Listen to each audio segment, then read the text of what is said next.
Hello guys. Tonight, we're slipping quietly back through the folds of time, letting the noise of the modern world soften to a whisper. We're travelling to a world of marble temples and sun-drenched hills, where olives ripened in groves and the sea whispered against rocky shores. A world of thinkers and sculptors, of myth and memory. But not everything in ancient Greece was golden. Tonight, you'll find yourself in that past. Not as a citizen, not as a philosopher or warrior, but as a woman. And you'll discover, gently and slowly, why this life was more confining than the poets ever sang about. Before we begin, I'd love to know where and when you're listening from. Leave a comment below telling me your location and the time of night you're hearing this. It's always comforting to imagine this sleepy little community stretched out across time zones, all of us dozing together under the same quiet sky. Now, make sure you're comfortable. Let your shoulders sink. Let the tension slip from your jaw. Settle in beneath the covers, or wherever you are, and let yourself drift. The story is soft, and the world we're entering is slow and very old. There's no need to stay fully awake, just float along. Let's begin. You're 13 years old. The light has already changed. It's late afternoon in Athens, and the dusty courtyard where you spend most of your days is beginning to cool. The marble flagstones under your feet, so hot just hours ago, are now faintly warm. You sit with your back against a tall clay jar of water, the air around you filled with the scent of time, crushed under the sandals of someone who passed by earlier. A slave girl hums softly in the kitchen nearby, preparing a simple evening meal. You're not expected to help. You're not expected to do much at all, except remain out of sight, for now. Your life is narrow but familiar. You live in the women's quarters, the gymnasium, hidden deep within your family's house. It is a simple, whitewashed room with a small window too high to see through. A loom sits in the corner, half finished with a piece you started weeks ago. The thread is the soft blue of the Aegean Sea. You are the daughter of a citizen, a politesse. Your father votes in the assembly, owns land, and is respected among the men. But none of this extends to you. You are not a citizen. You cannot vote, or own land, or speak before the court. You will never attend the theatre, never walk unescorted through the agora, never discuss philosophy in the shade of the stoa. Your mother has told you these things gently, often while combing your hair or adjusting the folds of your chiton. She never seems angry when she speaks of them, only tired. You're a daughter, she says. That is already a blessing. A home has many rooms and someone must keep them safe. You want to believe her.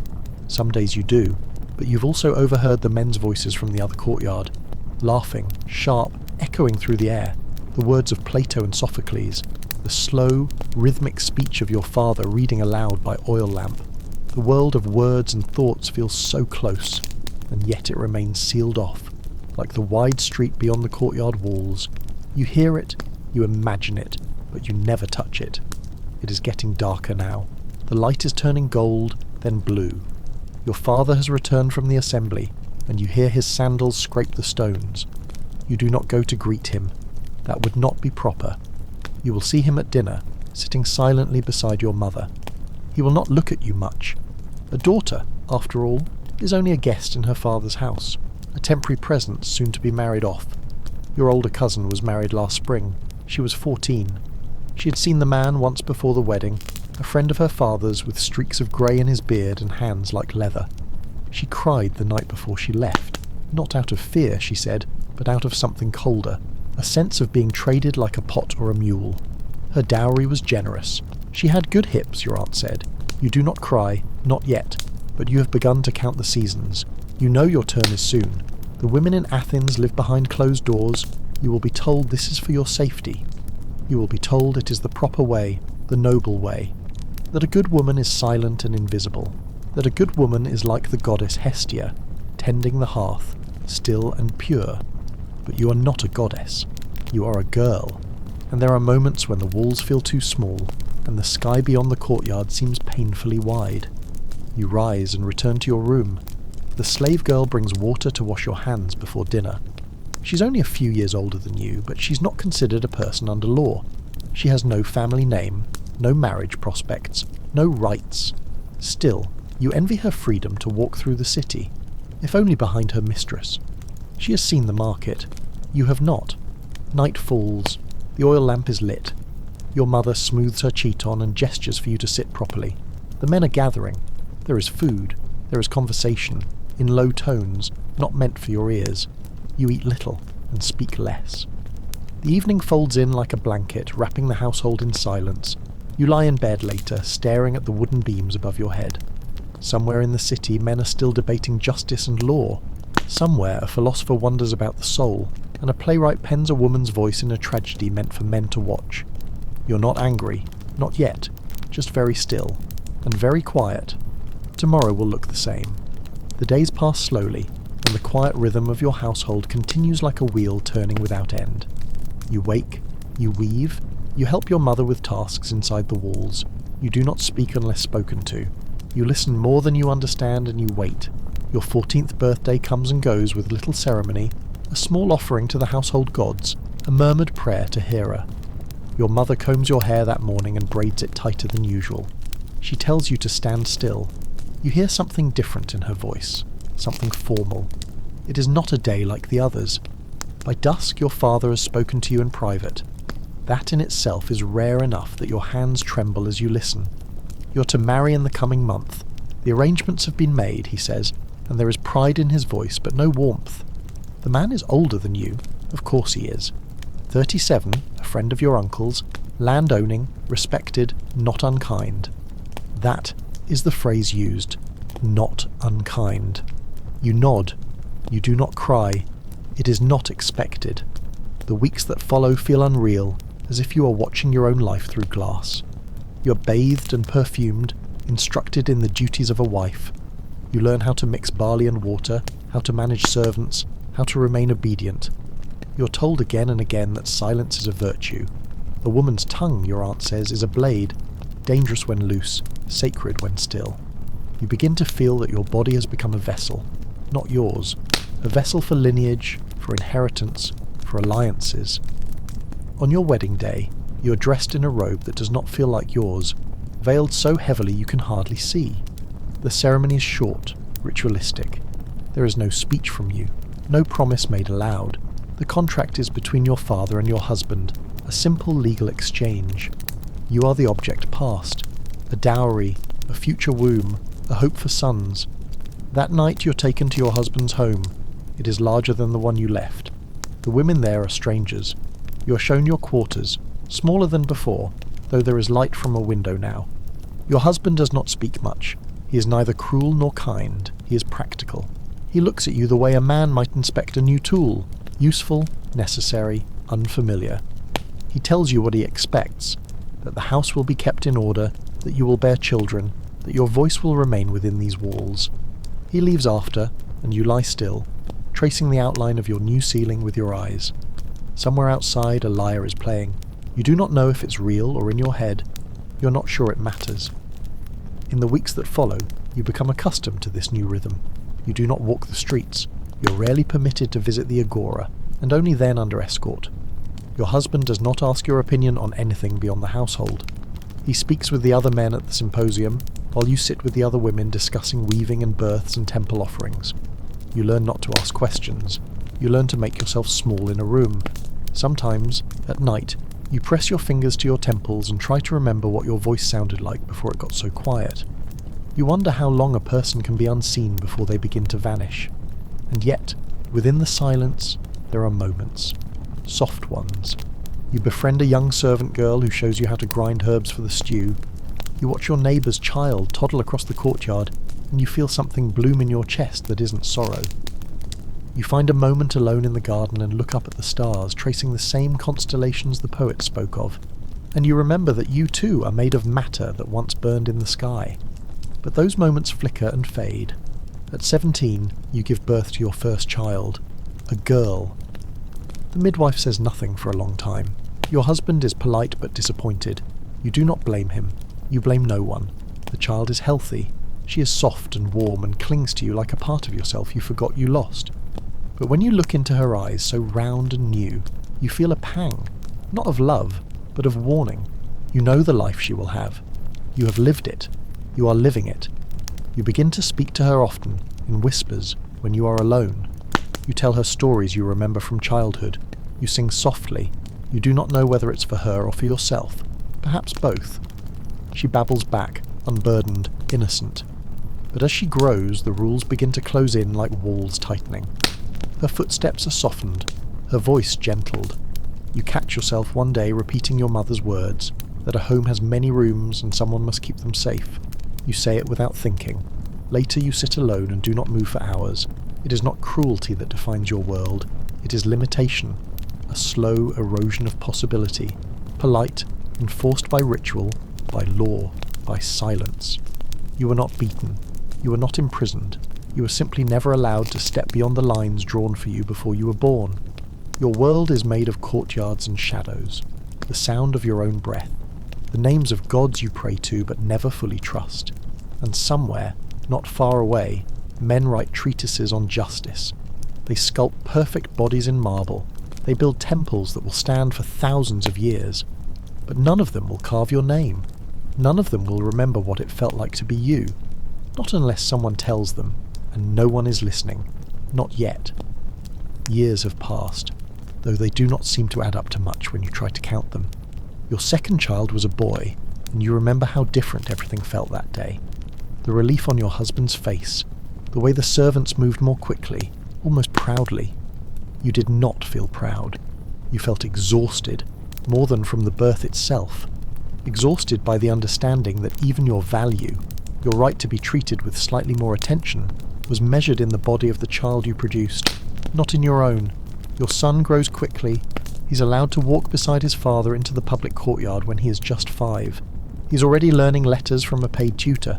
You catch glimpses of the wax tablet, the stylus pressed into it. You're not supposed to look, but you do, in passing. The shapes are familiar to you in the way that a half-remembered song is familiar. You know them in the bones of your name, the names you whisper in prayers, but you cannot read them. That right was never yours. Your daughter is not given a tablet. You have been in this house now for more than a decade. You know its stones. You have learned to manage its rhythms. When the servants change shifts, when the olive oil runs low, when the linen needs soaking, you have become efficient, dependable. You are praised quietly by your husband for this. He tells others that you are obedient, that the house runs well. He does not speak to you of politics, nor of the trials at the Areopagus, nor of the new decree passed to restrict citizenship only to those whose mother and father are both Athenian. You hear of it from the kitchen, from a slave whose cousin has just been denied marriage, because his mother was born across the sea. It does not seem to touch you directly, but it does. Everything does. You understand without being told that the boundaries around you have not loosened. They've tightened. Even if you had been free, you would never be counted. The city is not yours. It never was. You remember the first time you were told about Kyrios, the legal guardian every woman in Athens must have. It had seemed so abstract then, a word your father used when speaking to the magistrate. But now, in middle age, you see how its shape stretches over your life like a net. You cannot own property. You cannot enter into a contract. You cannot appear in court. You are always represented by a man. First your father, then your husband. If they die, another male relative will be chosen for you, perhaps even your son when he's old enough. You do not think of this often. There's no use. But sometimes, in the long quiet hours of the afternoon, when the courtyard is still and the breeze carries the scent of cypress, you allow the thought to surface. You wonder what it would feel like to own a key that unlocked more than a storage jar. There are laws that bind you in less visible ways. When you were young, you once caught your toe on the hem of your robe in the courtyard, and a man passing by on the outer street caught sight of your ankle. Your mother was furious. You hadn't understood why at the time. Later, she explained. Respectable women do not expose themselves. Not a limb, not a lock of hair, not the sound of their laughter. It brings shame. You are a mirror of your family's honour, she said. What others see in you, they believe of your father. Now, you are always careful. Your veil is worn properly, your eyes kept lowered when your husband's friends pass through the hall. You speak softly. You do not let your voice carry. You have become the image of what a woman should be. The other wives compliment your discipline. The old women nod and call you wise. But there are moments when you feel as if you have turned to stone, as if the effort of erasing yourself has finally succeeded. You're not unhappy exactly, but there is a numbness, like standing still for too long.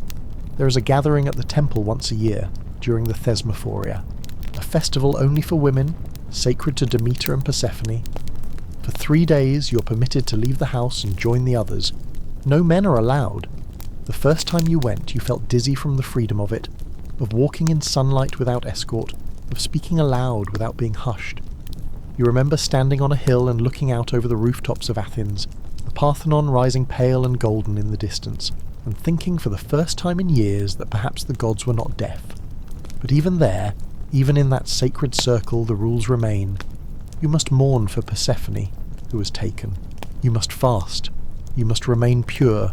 You may laugh, but not too freely. You may speak, but only of the right things. You may pray, but never demand. When the festival ends, you return home. Your husband thanks you for maintaining the rites. Your daughter asks if she may come one day. You say yes, knowing that she will and that it will feel the same for her. A moment of breath, a small illusion of space, before the world closes around her again.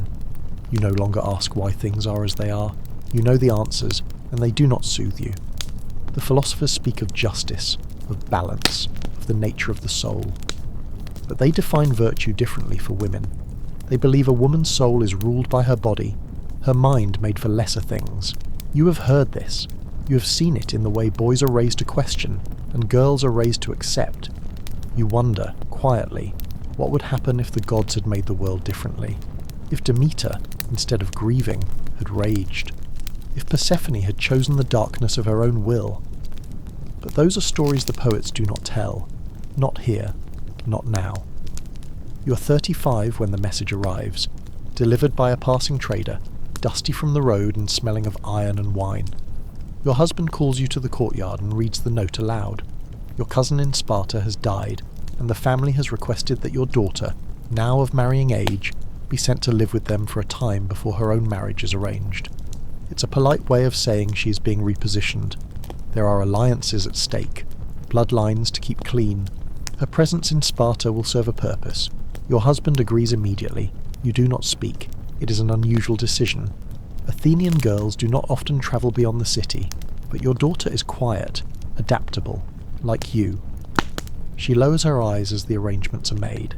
You begin to pack her garments, fold the linen carefully, lay flat the combs and the small jar of perfumed oil you've saved for her. She does not cry when she leaves, neither do you, but your hands tremble for hours afterward, and no amount of warm water stills them. Weeks pass. A letter arrives, short and formal, from the household in Sparta. Your daughter is adjusting, they say. She's learning their ways. They are pleased. The words feel like dust in your mouth. In the quiet of night, long after the lamps are out, you find yourself lying awake, remembering what you once heard about Spartan women, how different their lives were from yours. At the time it had seemed distant, strange, almost crude, but now it lingers in your mind like a stone in your shoe. You try to imagine her there. The city is smaller than Athens, less adorned, more disciplined. The homes are stone and simple. The people do not care for ornament, they care for order. Their gods are the same, but their offerings are different, their voices louder. Spartan girls are not raised like Athenian girls. You know this. Everyone knows this. They are trained alongside boys in open air, encouraged to grow strong, to run, to speak boldly. Their education is not confined to loom and kitchen, but includes song, poetry, even argument. Their mothers do not whisper warnings about modesty. Their fathers do not hide them behind doors. You had once heard a story, likely exaggerated, that Spartan women could inherit land, that they owned property in their own names, that they walked freely in public, that they laughed out loud, and yet they were not free. You think now of the other half of the story, the one not told in the anecdotes. You remember the eugenics, the state control of childbirth, the cold expectation that women exist to bear strong sons for war.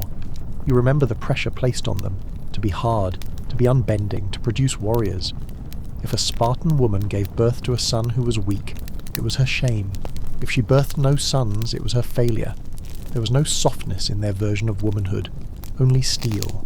You imagine your daughter there, standing tall among girls her age, forced to train her body like a soldier's, to shout answers in the open air, to hold a spear in her hand for the first time. Not because she will fight, but because her womb must create those who do.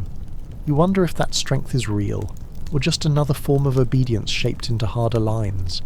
She sends you a note by a passing traveller. It is brief. She tells you the food is coarse, the women firm, the days long. But there is a line, written lightly, as if she wasn't sure she should include it. I have spoken more here in 1 week than in my whole life in Athens. You read that line over and over again. You do not know if it is meant as comfort or condemnation. You do not know if you are glad. In Sparta, your daughter is not kept hidden. She is not watched for signs of modesty. She is expected to marry, yes, and to bear children, but her voice is heard, her presence acknowledged, and yet when her marriage is arranged, she's 17 now. It is to a man chosen by the state, a soldier. Her consent is not requested. No one asks what she wants, just as no one ever asked you. Later another note comes. She has been wed. She is strong. That's the word she uses. Not happy, not content, just strong. You fold the message and keep it in your chest of linens, beneath the cloth she wove when she was 10. The soft blue threads are still visible. They match the sea, the one she's now crossed. You sit alone in your courtyard and think about how all these walls, Athens' silence and Sparta's steel, are built of the same stone. One house wears its chains in whispers, the other in discipline. But in both, a woman is still a name passed along, a tool for continuity, a vessel for someone else's vision. You do not weep. That is no longer something you do. Instead, you look up at the sky and try to remember what it was like to be 13 again, when the boundaries had not yet closed in fully, when you still believed there might be space to step outside them. It is late afternoon now. The flagstones beneath you are warm but not hot. The scent of rosemary drifts in from the neighbour's garden. Somewhere beyond the courtyard wall a woman is singing. The tune is foreign, the words strange. You close your eyes and listen, not for understanding, but simply for the sound of it. It is late summer now, the heat settled heavy across the city, and the stones of the courtyard radiated upward like quiet breath. You are 43. Your hair is touched with strands of silver, though they are always pinned and hidden beneath the same carefully folded veil. You rise early, still, before the household stirs, and in that brief moment before duty begins, you stand alone at the edge of the courtyard and touch the worn marble with the side of your foot. You always did this as a girl. It has no meaning. Or perhaps it does. You think of time differently now, not as a river, as the poets describe, but as a grinding wheel, smooth and slow and heavy. The days repeat. They wear the edges of things down, and then they pass. One day your daughter will feel the same, and perhaps her daughter after her, and none of you will write it down. You no longer wait for permission to speak in the house. You're now the senior woman here, but you do not speak much anyway. The habits are too deep. When your husband has guests, you remain invisible. When your son speaks at the table, it is with the firm voice of a young man who has never been told to quiet himself. He has become someone you do not quite recognize. Handsome, sharp, clever. He quotes the philosophers now, the ones you only heard from behind a door. He speaks of virtue, of justice, of the nature of citizenship. He does not ask you what you think. One day you pass him in the hallway and he nods slightly as if to someone respectable but lesser, and you realise he has begun to look at you the way men in this city look at all women, measured, careful, vaguely distant. He no longer sees his mother in the same way. You have passed a threshold. You're no longer the shaper of his world. You're now just part of its furniture. He will marry soon. The arrangements have begun. A girl is being considered. 14, quiet, well-raised. You do not know her name yet. You do not ask. You think sometimes of the moments when you had imagined a different life. There weren't many, and they were always small, like leaves blown against a closed gate. There was never a path to walk through, never a key in your hand, only glimpses. The memory of the thesmophoria, the open sky, the echo of your daughter's voice from Sparta, that brief note when she wrote of speaking aloud. You wonder if she still does. You wonder if she misses the quiet. The laws have not changed. If anything, they have hardened in recent years. There are more restrictions now on movement, on inheritance. Even religion has become more controlled. Women are still permitted at festivals, but their presence is watched. There are whispers that women speak too freely at the temple, that their gatherings stir disorder. You hear this from your brother-in-law, said casually over figs, and no one questions him. You've begun to feel something between ache and clarity. Not anger. That left you years ago, if it was ever there. But there is a weight you recognise now. The shape of your life pressing inward from all sides. It has taken on form, like a sculpture made not of what is present, but of what was always missing. The absence itself has become the architecture. You see it in the hollow where questions might have been asked, in the silence that grew between you and the world. When you look back, you do not find drama or cruelty. You find repetition. You find stillness. You find the slow erosion of self done gently, even lovingly. You were protected, provided for, dressed, fed, married, managed, but never asked. Your name is known only in this household. It is not written in any ledger, nor will it be etched on any stone. When you die, you will be remembered for the meals you prepared, the dowry you carried, the children you bore, your laughter, your thoughts, your doubts. They will not last. They were not considered useful. A friend, an old neighbour from your youth passes away. You attend her funeral quietly. No procession, no speech, only her sons speaking to one another. Her name is spoken once, then folded back into the silence of the street. That night, you find yourself staring at your own reflection in the small bronze mirror on your table. You're surprised at the firmness of your gaze. You do not look away. The next day, you walk to the garden alone. You're not supposed to leave without escort, but no one notices anymore. You walk slowly past olive trees and low stone walls, through narrow paths where wild thyme grows between the cracks. You do not have a destination. It is enough to walk, to let the sky sit fully above your head, not framed by walls. You pass by a group of girls gathering water from the well. One of them glances at you curiously. An older woman, veiled, walking alone. You hold her gaze for just a second too long. You do not smile.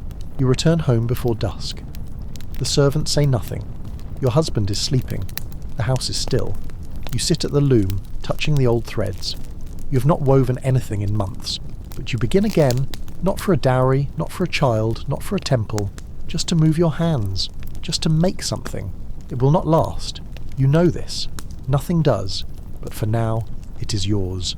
And somewhere in the city, men gather in the agora, speaking of democracy and reason. They do not speak of you. The autumn has arrived quietly, the way it always does in this part of the world, not with a blaze of colour, but with the soft yellowing of fig leaves, the cooler wind brushing through the inner courtyard, the early darkening of the sky. You feel it most in the mornings. The stone is cool under your feet, and the oil burns longer in the lamps before the sun rises. The household has slowed. There is a rhythm to aging that is both peaceful and relentless. Your son is married now. The girl is young, barely 15, and you have tried, gently, to be kind. She watches you with that same lowered gaze you remember wearing for your husband's mother, and you find yourself softening toward her in moments. She flinches when spoken to too suddenly. She folds her hands tightly when she walks. She is careful. You want to tell her she doesn't have to be, but you know she does. She lives now as you once did, inside the house, behind a veil surrounded by the scent of cooked lentils and the scraping of wool. You watch her learn the language of caution, and you feel, strangely, that you're watching the same life pass by again. This time not your own, but one sewn from the same fabric. You want to tell her something useful, something honest.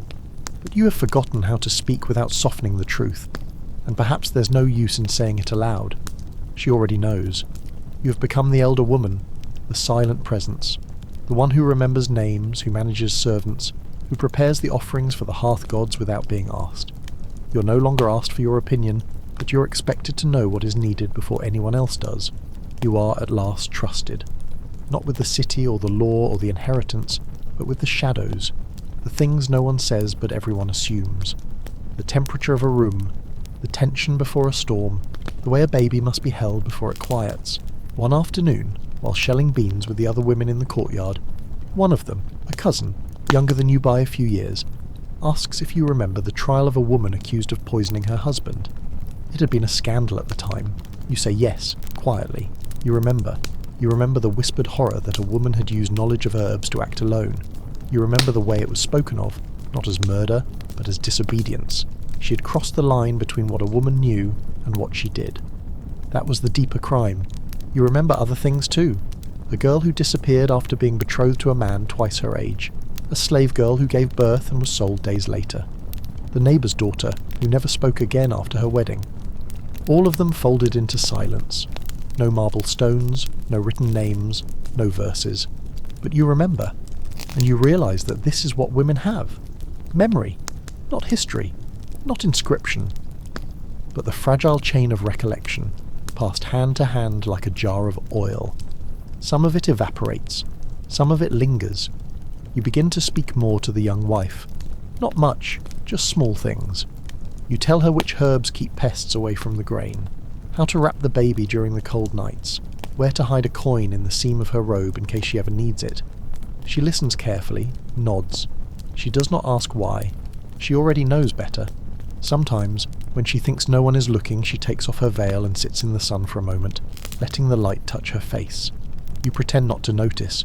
You pretend you never did the same. Word comes that your daughter has given birth to her fourth child, another boy. The letter is written in a stronger hand now. She says little of the birth, but more about the land her husband has taken. She writes of fields and yields and the granaries filling for the winter. She does not speak of herself. You wonder if she still sings when she's alone. There is a neighbour who has started to tell stories in the evening, old myths retold for the younger children. You listen once behind the edge of the curtain. The tales are the same you've always known. Helen, Penelope, Medea. You notice, though, how often the women in the stories are praised for waiting, or punished for speaking. The lesson is always quietness, endurance. You wonder if the girls listening understand that yet. You begin to hum to yourself more often. Not songs you were taught, but small melodies you invent while working. You do not mean to, they just come. You do not mind if others hear them now. At night, when the house has gone still, and the coals in the hearth glow soft and red, you lie awake and think about how many women have passed through this same city, this same room, this same set of days. You picture them, some with names long erased, some with children who died, some who never spoke a single full sentence without permission. You wonder what they dreamed about, and whether they felt the weight you now feel. You think of the Acropolis, of the temples, of the long marble steps worn smooth by 1,000 years. You've never walked them. You've seen them from a distance, their white columns rising like teeth against the sky. They were not built for you, but you have lived in their shadow every day of your life. You wonder what it would feel like to speak your whole story aloud in one breath. To say, I was here, I lived, I remembered. But no one would write it down. And so, like the others before you, you let the words dissolve back into silence. The days have shortened now. The evening shadows stretch longer across the courtyard, and the fig trees have dropped their last fruit. You rise later than you used to, not because of indulgence, but because your body no longer listens as quickly as it once did. The chill of the stone floor climbs through your ankles when you move too soon, so you stay under the woven blanket a few moments longer, eyes half open, watching the shifting light on the wall. The young wife is with child. You knew before she told you. You saw it in the way she sat at the table, the way her hand moved absent-mindedly to her belly even before she understood why. When she came to you quietly in the kitchen, her voice just above a breath, you nodded before she finished speaking. You touched her cheek gently, and she didn't pull away. She is frightened. You do not tell her not to be. There is no kindness in that lie. Instead, you begin preparing. You gather linens, grind herbs into powder, make oil from crushed almonds. The midwife is notified discreetly. Your son says nothing.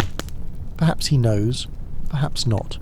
He speaks often now of city matters, of tax levies and land disputes. He is no longer a boy. He will be a father soon, and it does not seem to have changed the way he looks at the world. You do not blame him. It was not built to change him. The girl grows quiet as the weeks go by. She no longer laughs in the courtyard, no longer lifts her veil when she thinks no one is watching. You sit with her when she weaves. You tell her not to pull the thread too tight. She nods. Her fingers tremble sometimes. You pretend not to see. One morning she asks you if it hurts. She means childbirth, but she does not say the word. You do not answer right away. Then you say yes, but not always in the same way. She looks down and says nothing more. Your thoughts return more often now to the women of your past. Your mother, long gone. Her hands, her voice, the way she moved through a room without ever touching its centre. You think of your cousin, the one sent to Sparta. She had written once, then never again. You never knew what happened to her. You still think about her sometimes when you see olive trees, tall, thin, stubborn. One day, as you're sweeping the storeroom, you find something. A small shard of pottery, a piece of a broken amphora, nothing special. But someone, years ago, had scratched a name into it. The letters are faint, awkward. A girl's hand, you think. You run your thumb over them, trying to make out the name, but it's been worn by time. Only a few letters remain. You hold it for a long time before tucking it back where it was. You don't know why. It feels wrong to remove it. In the late afternoon, you sit under the awning and close your eyes. You listen to the sounds of the city, the murmurs from the market beyond the wall, the call of a vendor, the clink of sandals on stone. You're not part of it, but you know it by heart. The pattern never changes. And yet, this evening, you do something you've never done before. It is a small thing. A nothing, really. When the young wife is asleep, you take a wax tablet from your son's study. You've seen him use it. The stylus is near. You light a lamp just low enough to see, and you sit at the kitchen bench. You're not sure why your hands shake. You tell yourself it's the cold. You do not know letters. Not well. You were never taught. But you remember shapes. You remember the ones your daughter practiced as a girl, the ones etched on temple walls, the ones whispered by servants when no men were near. You press the stylus gently into the wax and begin to carve. Not words, not yet, just marks. A circle, a line, another line. The first letter of your name, maybe. Maybe not. You press harder. The tablet is a secret. You return it in the morning. No one sees. But that night something settles in your chest that had been missing for a long time. Not joy, not hope. Something smaller, like a thread that has been tied at last to something solid. You keep thinking about the piece of pottery, the carved name. Someone once wanted to be remembered, even if only by chance, even if only by a stranger. So you decide, quietly, that you will leave something too. It won't be much. A pattern in a woven cloth, a jar buried beneath the fig tree, a mark under the bench. Nothing that will outlive the walls, nothing that will be spoken in the assembly. But something. You no longer believe that history will ever open its doors to women like you, but perhaps memory can find space in a crack. Perhaps silence can hold its own kind of voice. You rise the next morning before the others and sweep the dust from the steps. It is just another day. But now, you know that something, anything, was left behind. The winter comes early this year. Not with frost or snow, those are rare here, but with a stillness in the air, a faint scent of wood smoke, and the way the sun retreats more quickly behind the rooftops. The olive press in the neighbour's courtyard falls silent for days at a time. The markets grow sparse, the streets echo more. Even the temple festivals feel more subdued, the prayers spoken with more reverence, as if the gods themselves have withdrawn to some higher, colder place. Inside the house, you move more slowly now, not from illness, not yet, but from the weight of having moved the same way for too long. You find yourself forgetting words sometimes, not the useful ones, not yet, just the names of flowers, the exact turn of a proverb. The girl, your son's wife, brings you tea without asking now. She's heavier with child, and her walk has changed. She leans back slightly, one hand at the base of her spine, the other cradling the small life growing inside her. You watch her from across the courtyard and feel something tighten in your chest. It is not grief. It is memory, folding back on itself like cloth. You're reminded of the early days after your own daughter was born. How small she felt in your arms, how unnatural it was to hand her over to a nursemaid, how empty the room seemed once she was gone. You did not weep, not even then, but the ache has never left. You wonder if your daughter remembers being carried. Probably not. But maybe she remembers the hum of your voice. You hope so. The girl asks for your help one evening, quietly, as if unsure she's allowed. She wants to prepare the baby's blanket herself, though her fingers are clumsy with the loom. You guide her hands, show her how to make the pattern tight enough to hold warmth but loose enough to grow with. It's not the kind of thing men teach, not the kind of knowledge that's carved on stone, but it's the kind that matters in a house, the kind that lasts. While she works, she speaks. she asks about the birth. You answer simply, factually. Pain, then silence. Breathing, then blood. Fear, then stillness. You don't soften it. She doesn't flinch. She listens the way women always listen, by folding the words into themselves, hiding them away in case they are needed. When the blanket is finished, you tie off the last threads and hand it to her without a word. She looks at it for a long time, then she smiles. Not fully, but enough. That night, you notice she doesn't sit with her shoulders drawn in as tightly. She's begun to take up space without apology. You wonder if she knows she's doing it. You've taken to sitting beneath the fig tree again, the one by the back wall where no one notices if you stay too long. The wall is older than you, older than your grandmother maybe. Its stones are set with layers of dirt and history, and in one of the cracks you've hidden a sliver of pottery, not the one you found. A new one you marked yourself with a bit of ashen oil. It's not a name, just a mark, an echo of that wax tablet from months ago. You don't know why you did it, only that you wanted to. There's no ceremony in it, no intention to be found generations later. It's just there. And somehow, that's enough. You know it's there. You, who have been expected to leave nothing, have left something. Your son tells you of a new law passed in the assembly, something about land ownership. You do not ask. You already know it will not include women. He talks easily, confidently. He speaks of property and civic duty, of balance and control. He uses words like honour and lineage. You smile. You do not ask him what he thinks of women's lives. He has never had to think about them.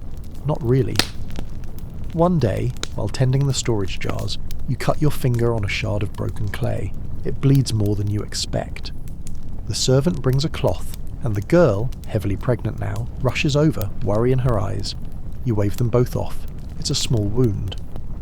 But later that evening, as you lie in your bed and look at the bandaged hand, you think about how your skin has thinned, how you have carried this life so long, it has begun to slip from you without warning. You wonder how much time you have left. Not in sadness exactly, just in curiosity. You've seen generations now, yours, your daughter's, now this girl's. You've watched how the same stories return with different faces, how the rules hold steady even as the faces of the men who enforce them change. You've watched the gods remain unmoved by your prayers, but you still make them. Not out of faith anymore, but out of habit. And perhaps that's what faith is. You sleep more lightly these days. You wake at small noises. You sometimes forget how you got from one room to another, but your hands still remember. They remember how to fold cloth, how to grind herbs, how to bind a wound, how to guide a trembling girl through her first real moment of fear. And in those hands there is something stronger than history. The young wife gives birth on a cold night. It is not easy. You are there. You hold the bowl, the cloth, the lamp. You say little. When the child finally comes, wet, red, loud, you take him in your hands before anyone else touches him. He is a boy. He cries with strength. The girl is exhausted but alive. You press your forehead gently to hers and say nothing. That night the house sleeps under a different kind of silence, a new one. And in the dark, you lie awake once more, not out of worry, but something else. You remember the line your daughter once wrote, "I have spoken more here in 1 week than in my whole life in Athens." You wonder what this child will write one day, if anyone will teach him to listen, if he will be the first to understand. The house has changed again, subtly, like light shifting through the day, never fast enough to notice until you look back. There is the sound of a newborn now, thin cries that pierce the quiet like a reed flute in the dark. The young wife no longer moves with the weight she once carried. She walks carefully, always near the child, and hums little songs in a voice just under her breath. You don't recognize the melodies. They're not from your own youth, not from your mother's house. They are hers, newly born like the child himself. You help when needed, hold him when her arms shake, show her how to swaddle tight without crushing the breath, how to cool the water for washing. These things have always been women's knowledge, passed not in books but in gesture, in glances, in the unspoken rhythm of care. No man asks where this knowledge came from, no law preserves it, but without it, nothing lives long. Your son is proud. He walks taller now.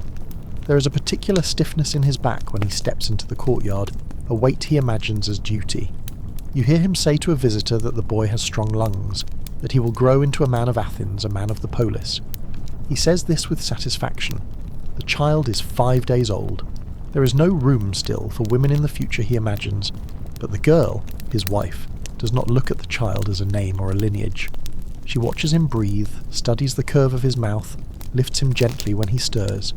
She touches him like he's something fragile, not something meant for the assembly. You think maybe, just maybe, she sees something else in him. You watch them often, not out of intrusion, but because the sight of her there, whole, wounded, mending, alive, pulls at something in your chest. It's not envy, it's not quite pride, it's closer to mourning, for your own girlhood, for the version of yourself that was never allowed to begin, for the version of your daughter who might have stayed longer, for all the things you never got to teach, because no one thought they needed to be known. One morning, early, while the house is still hushed, and the courtyard stones are slick with dew, you wake and walk to the bench beneath the fig tree. You sit slowly, wrapping your shawl tight. The air is cold, but it sharpens your thoughts. You listen, not to voices or movement, but to the weight of the silence itself. You've spent a life inside that silence, but today it feels different. Not as a prison, not even as peace, but as something that can be used. You think of all the women you've known, those whose names were never written, those who lived lives like yours, carefully, quietly, behind the walls. Your mind traces back their faces, your mother pressing herbs into your hand, your cousin in Sparta, her short, strange letters, your neighbour who died with no one to say her name, the servant girl who sang while grinding grain, the midwife who whispered instructions while men shouted outside the door, the girl who came into this house as a bride and is now a mother, yourself. You whisper their names, some of them only in sound, some you've had to invent. You say them to the wind, not because you think the gods are listening, but because you are. When the girl comes out a few minutes later, tired, hair unpinned, baby in her arms, you gesture for her to sit. She does. She's surprised by the cold, but she settles. You do not speak. The child is asleep, soft breath fogging the edge of the cloth. You both sit like that for a long time under the thinning leaves in the space between days. Eventually she asks you, in a voice so soft it almost isn't a question, "Did you want to do something else? With your life?" You don't answer right away. You watch a bird flutter across the wall. You listen to a cart passing in the street beyond. You take a long breath, and then you say, "I didn't know I was allowed to want." She says nothing for a while. Then, "Maybe he will know." You nod. You want to believe it. You almost do. But more than that, you want her to believe it. You lean forward, touch the baby's hand, still curled into a soft fist. You speak one word, not loud, not sacred, not brave. Just his name. It's the first time you've said it. You both hear it. That night, you return to the mark you left on the shard beneath the wall. You check that it's still there. It is. Smudged slightly, faded from dust and weather, but visible, real. You add another mark beside it. This one smaller, for her, not for remembrance, not for history, for now. In the morning, the world will look the same. The sun will rise. The men will speak in the agora. The laws will remain as they are. But the girl will hum a song that wasn't taught to her. The baby will sleep beneath a blanket she wove with her own trembling fingers, and in a crack in a wall no one cares to inspect, two silent marks will wait, pressed in ash, holding space. Days fold into each other now like worn pages in a well-read scroll. The rhythms of the household continue, steady and unyielding. The sun's slow climb and descent, the scraping of sandals on stone, the distant voices of men in the agora, voices that speak of war, laws, property and honour, but rarely if ever of the women who move like shadows behind their words. You find yourself watching those shadows more than the voices. The way a woman tugs her veil a little tighter when a stranger passes, the hurried footsteps of servants who know to avoid the men's gaze, the quiet moments of laughter, shared only between other women, soft as the flicker of a candle. You have learned that silence is not simply absence, it is weight. It can press down like the heavy wool cloak on your shoulders in winter, making every movement deliberate, every breath measured. It can protect as much as it confines. It can hold secrets, or it can bury them deep beneath layers of expectation. Your own silence has grown heavier with time. It has become a language, spoken in the way you carry yourself, the way your eyes shift from place to place when a man's voice rises too loud, too close. It is a shield and a prison. In the courtyard, the young wife cradles the baby with a fierce tenderness. She has begun to speak to him not as an extension of her husband's legacy, but as a life unto itself. You see it in the way her hands tremble when she rocks him, how she hums unfamiliar melodies that seem to soothe not only the child but herself as well. These songs are her own, born from nights spent awake with worry and wonder. One evening, as the sun dips behind the distant hills, casting long orange shadows over the rooftops, you find yourself alone with the girl. The household has quieted for the night, the men having retreated to their rooms and the servants tending to last-minute chores. You sit together beneath the fig tree, the cool earth grounding you both. She looks at you with eyes that hold questions, unspoken yet urgent. After a long pause, she finally breaks the silence. Do you ever regret it? Staying here? Living this life? You do not answer immediately. Instead, you trace a finger along the rough bark of the tree, feeling the grooves, the scars, the silent testimony of years. I regret the things I never learned to say, you finally admit. The chances I never took. The freedom I never knew was possible. Her gaze softens. But you stayed. Yes, you say. Because there was no other place for me. Because this is what was expected. Because sometimes survival means choosing small moments of grace within the walls that confine you. She nods slowly, understanding settling between you like a shared secret. The baby stirs in her arms, and she shifts to soothe him, humming one of her soft songs. You listen, letting the melody wash over you, a fragile thread connecting past and future, silence and voice. In that quiet you remember your own mother's hands, how they moved with gentle purpose, how her prayers were whispered in the spaces between words. You recall the midwife's touch, steady and sure despite the hardships she endured. You think of the broken pottery, the etched names, the marks left behind in shadowed corners. These fragments are your inheritance, not of wealth or power, but of endurance and memory. You rise slowly, the weight of years settling back onto your shoulders.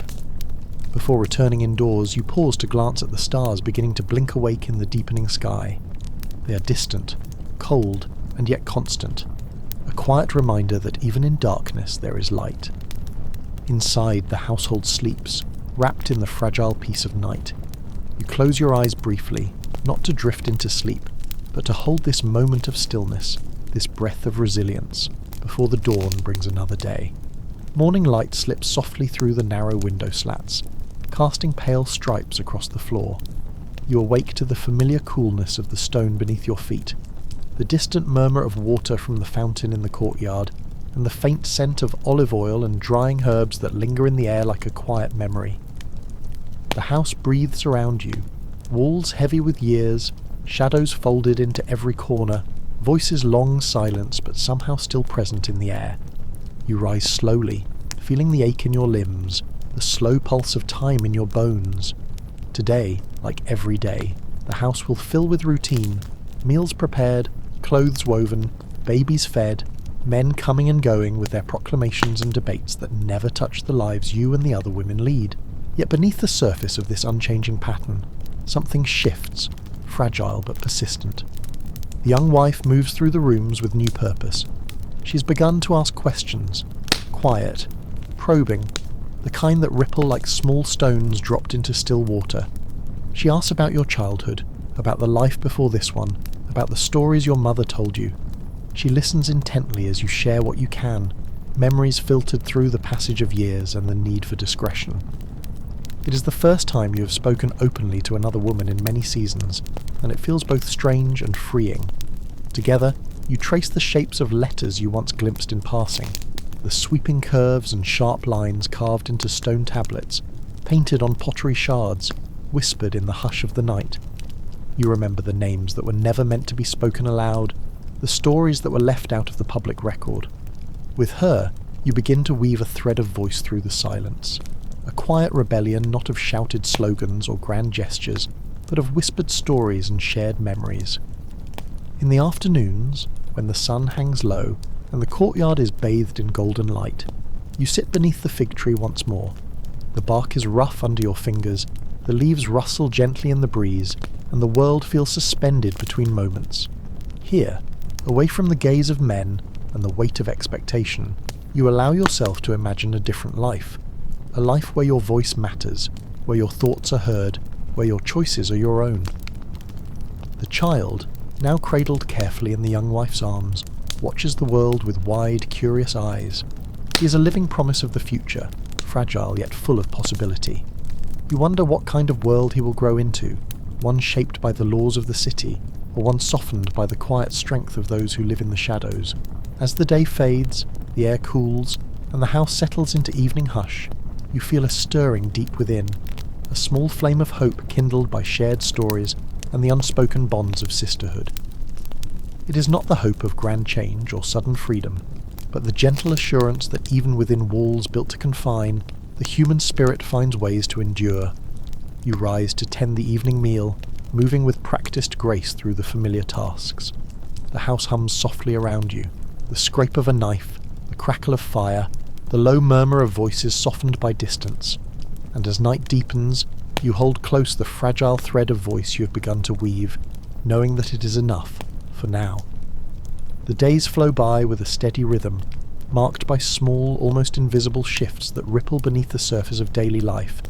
You move through your tasks with practiced hands, the grinding of grain, the kneading of dough, the careful folding of cloth, each gesture familiar, worn smooth by repetition.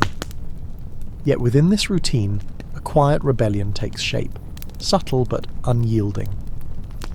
The young wife continues to learn, her questions growing bolder with each passing week. She asks about the rituals women perform in secret, the prayers whispered when no men are near, the songs sung softly at dawn.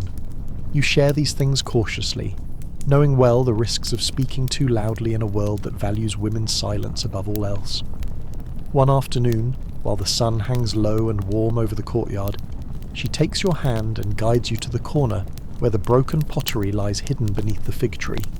Together, you trace the faint marks pressed into the clay, the silent testimony of those who came before, those who dared to leave a trace despite the world's insistence on erasure. You teach her how to add her own mark, a small, deliberate symbol carved with a sharp stone. It is not a name, not a declaration, but a quiet statement. I was here. I mattered. It is a tiny act of defiance, a seed planted in the soil of silence. As evening falls and shadows lengthen, the house grows still. The men retire to their rooms, their voices fading into the distance. You and the young wife sit together by the fire, sharing stories that have never been told aloud. Tales of women who lived and loved and fought in ways history forgot to record. The baby sleeps peacefully between you, his soft breaths a steady rhythm in the quiet room. You watch the girl's face, lit by flickering flames, and see the strength and hope reflected there. In her eyes you glimpse the possibility of a future different from your own, a future where the weight of silence might finally begin to lift. And in that moment, beneath the watchful stars, you understand that even the smallest acts of remembrance and connection can become a quiet rebellion against the confines of history. The morning light is soft and pale when you rise, filtering through the narrow window slats and casting gentle lines across the earthen floor. Outside, the city stirs, the distant calls of merchants, the clatter of hooves on stone, the faint murmur of voices rising in the agora. But inside the house, a different world breathes quietly, wrapped in the hushed rhythms of women's lives. You find yourself drawn again to the small pottery shard beneath the fig tree. The marks you and the young wife made are still there, faint but stubborn against the wear of time. They are like the threads of a tapestry only you two can see, weaving a story that exists between the walls and beneath the feet of those who pass by without notice. As you sit there, the breeze carrying the scent of olive blossoms and dust, you think of the women whose stories are lost to history, the daughters who never spoke in the assembly, the wives who managed households with strength that went unseen, the mothers who bore children in silence and fear. Their lives are the unseen threads holding the city together, invisible yet indispensable. You remember your daughter's words from long ago, that she had spoken more in a single week away from Athens than in her entire life before. You wonder how many other daughters might find their voices if only the walls could be lifted even for a moment. The young wife approaches, her steps light but sure. She carries the child wrapped in a blanket she wove herself, the pattern intricate and soft beneath her fingers. She sits beside you without a word, and together you watch the world move beyond the courtyard walls. In the stillness, you feel the weight of your shared silence beginning to lift, not with a roar or a rebellion, but with a quiet understanding. The stories you carry, the marks you leave, the moments you share, they are small acts of resistance, whispers in the dark that say, "We were here." And in those whispers, there is a promise. The days lengthen, the sun climbing higher each morning, pouring warm light over the terracotta roofs and narrow streets of Athens. The city hums with its usual energy, citizens gathering in the agora to debate the fate of distant colonies, children running through sun-drenched alleyways, merchants calling out their wares with practiced enthusiasm. But within the walls of your home, a quieter, slower world unfolds, one governed not by the spoken laws of the polis, but by customs as old and unyielding as the stones beneath your feet. You watch the young wife move through the rooms, her steps growing steadier, her gaze sharper with each passing day.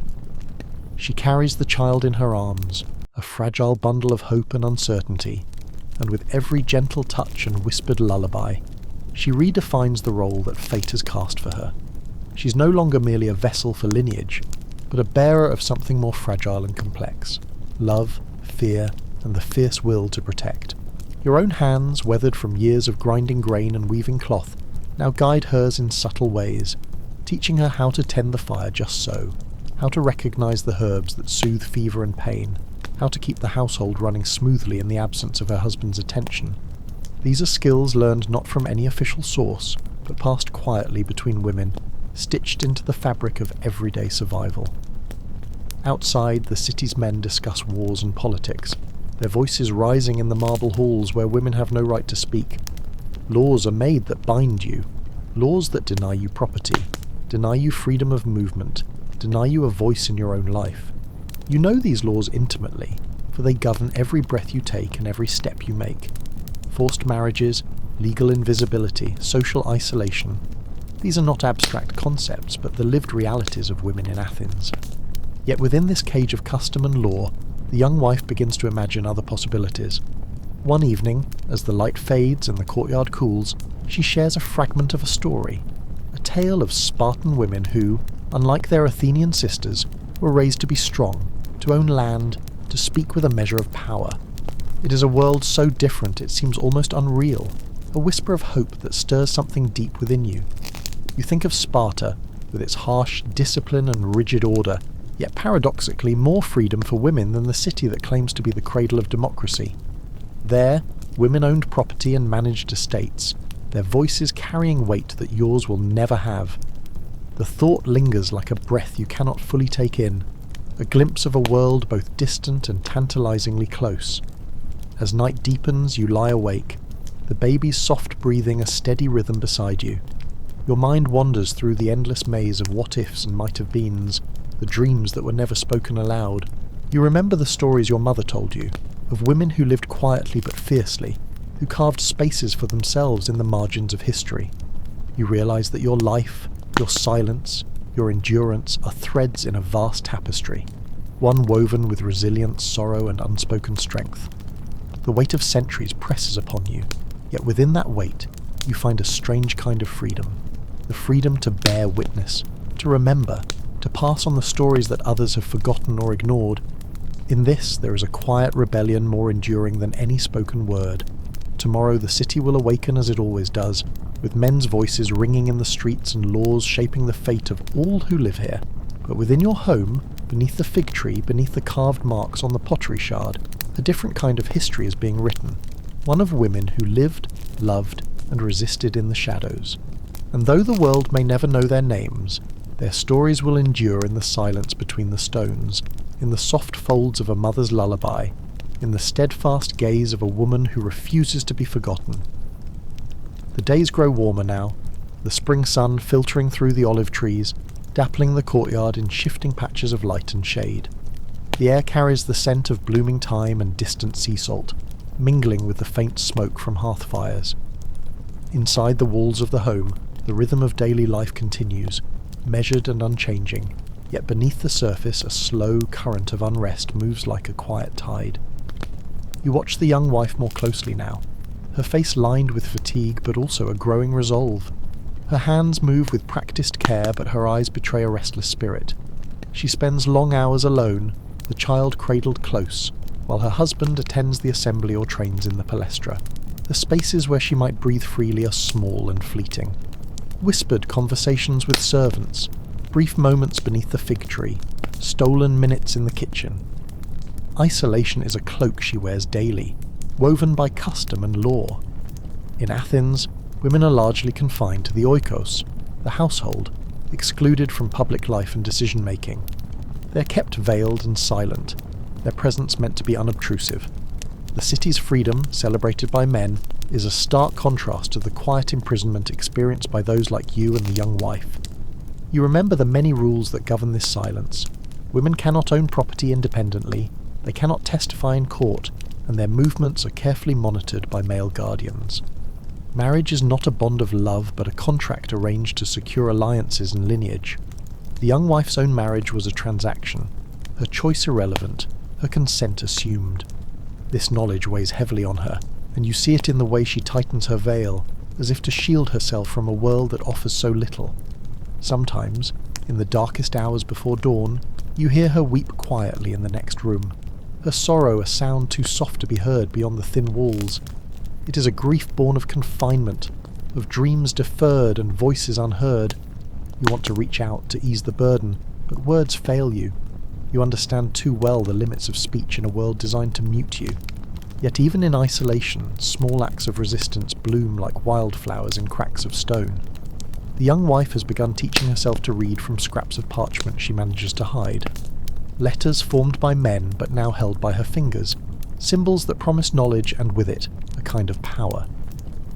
She recites the letters softly at first, then louder, as if claiming the right to speak that was denied to her. You listen and encourage her, sharing what you remember from your own secret lessons long ago, passed down from mothers and servants who dared to dream beyond the walls.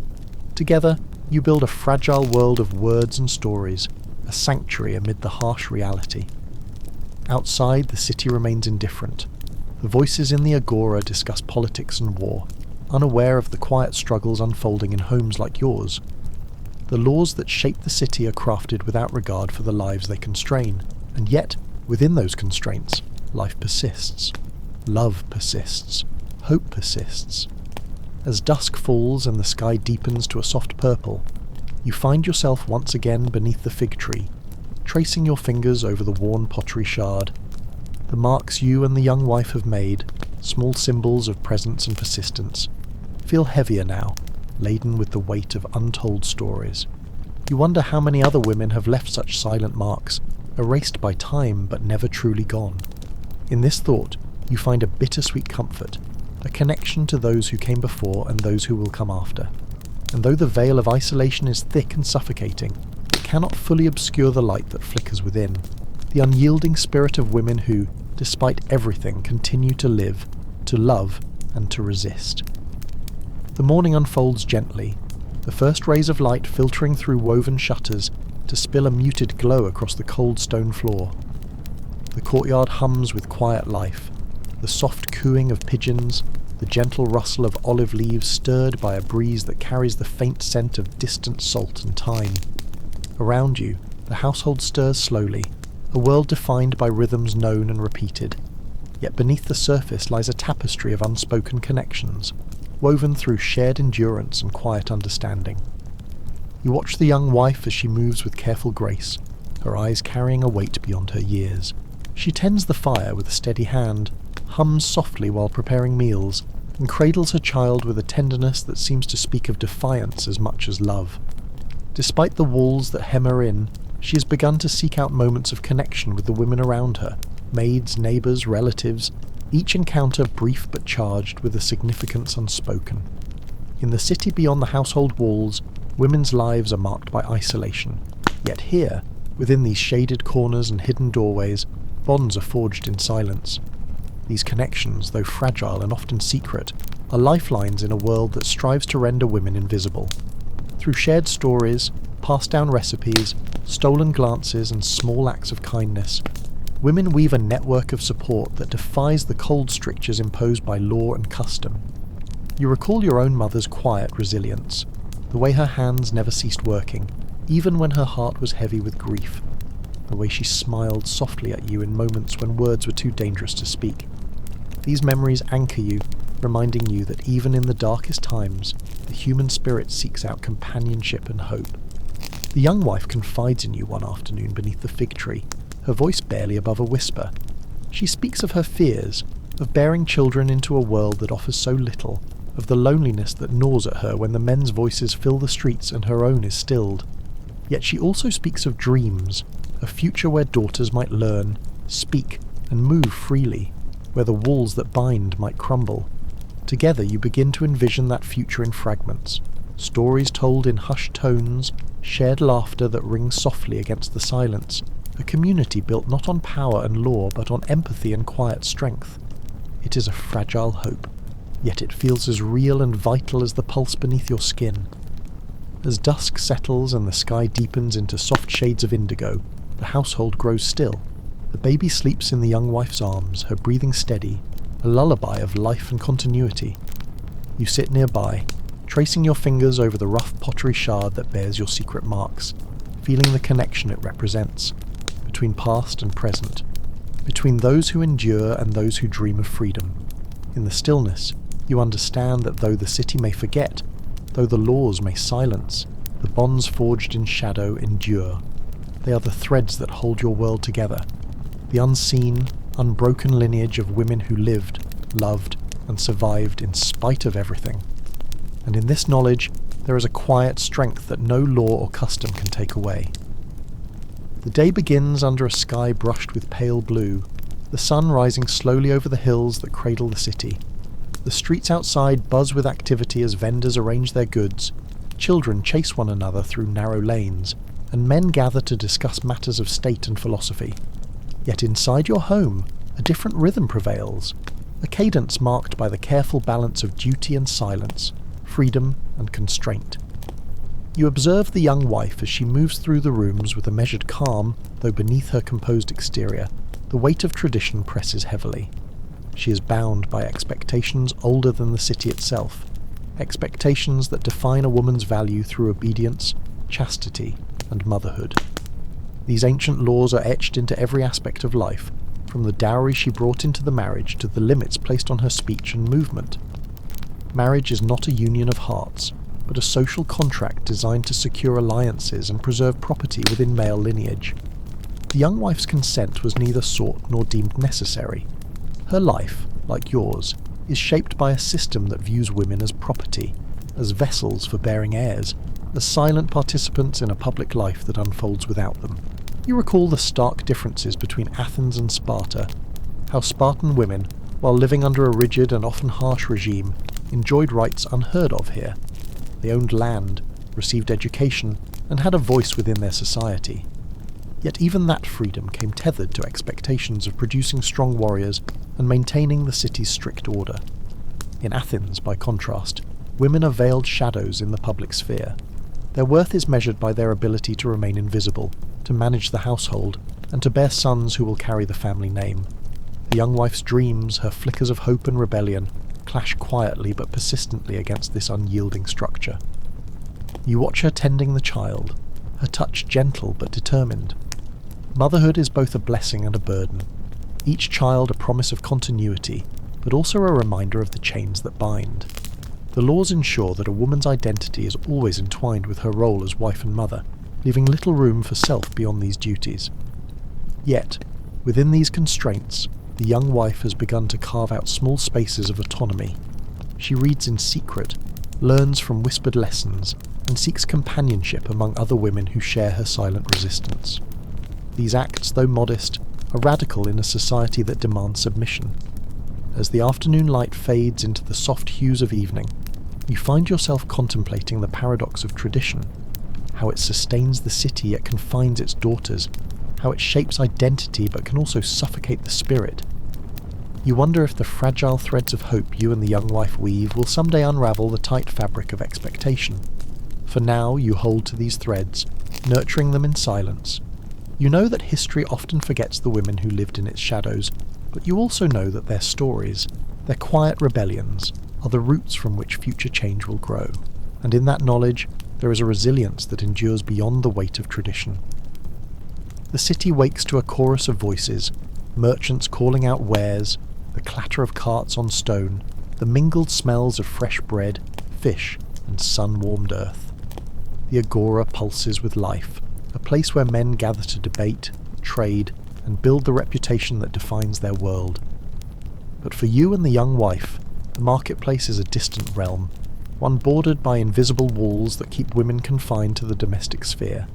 From the shadowed threshold of your home, you observe the vibrant scene, men bartering loudly, their gestures animated, voices rising and falling like waves.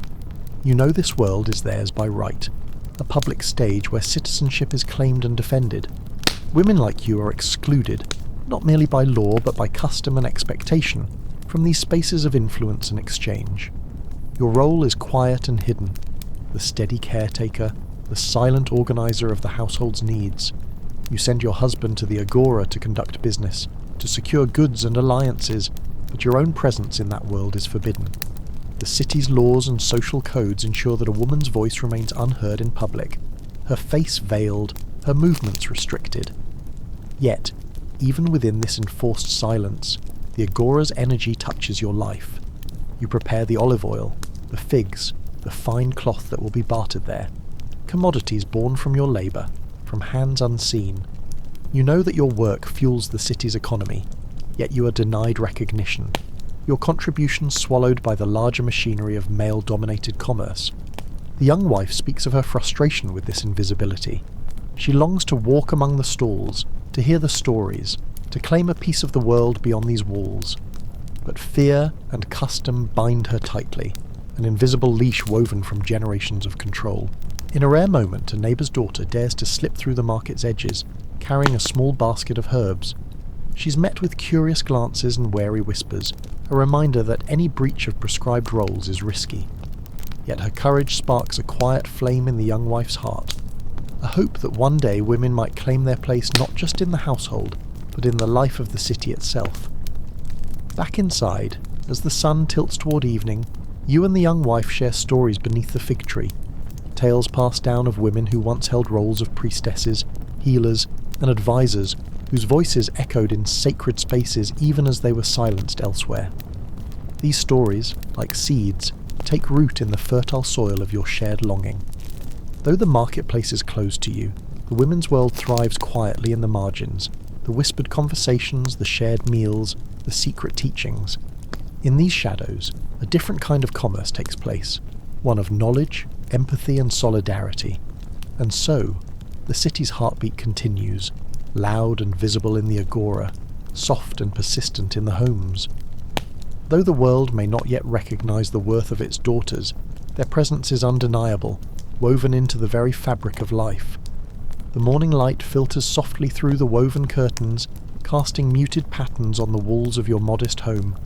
Outside, the city of Athens stirs with the noise of daily life, the clamour of carts over cobblestones, the distant shouts of merchants in the agora, the rhythmic clang of a blacksmith's hammer. Yet inside, the quiet reigns, a stillness born not from peace but from the invisible chains of law and custom that bind your life. You watch the young wife as she moves with practiced care, preparing food, tending the fire, and soothing the child who sleeps lightly in her arms.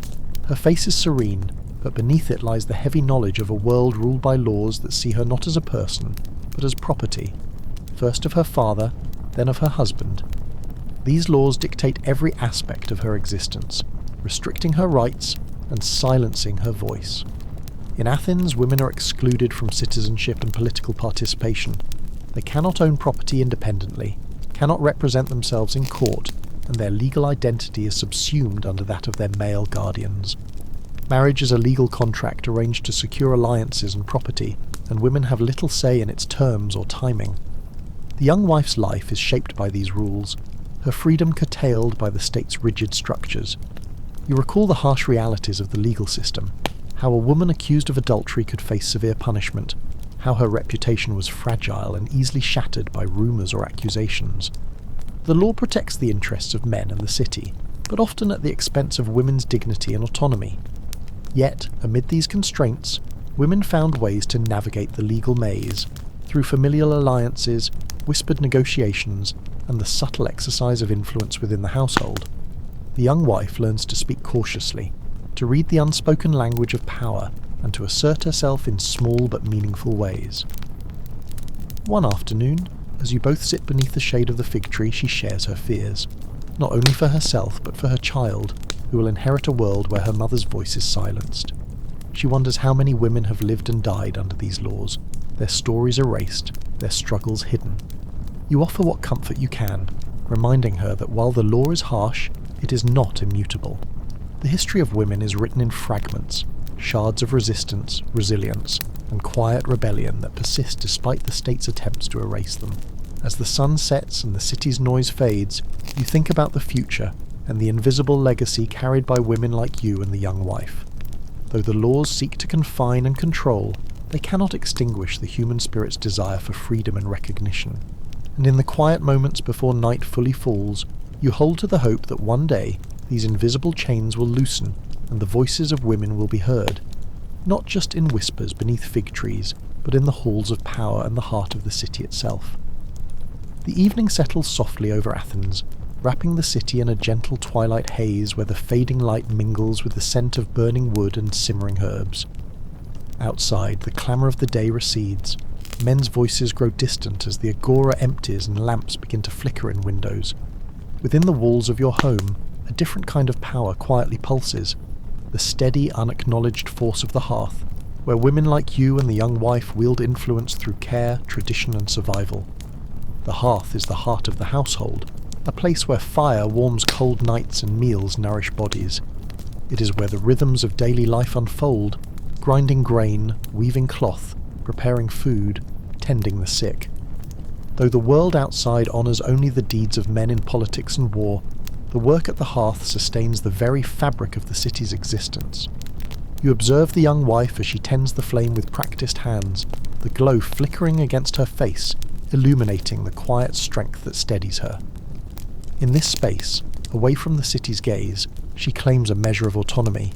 Here, she makes decisions: what to cook, how to raise the child, which remedies to trust. Though small, these choices form a domain where she exercises power unseen by the men who govern the polis. Stories are shared here too, tales passed down from mothers to daughters, legends of goddesses and heroines whose strength is woven from wisdom and endurance.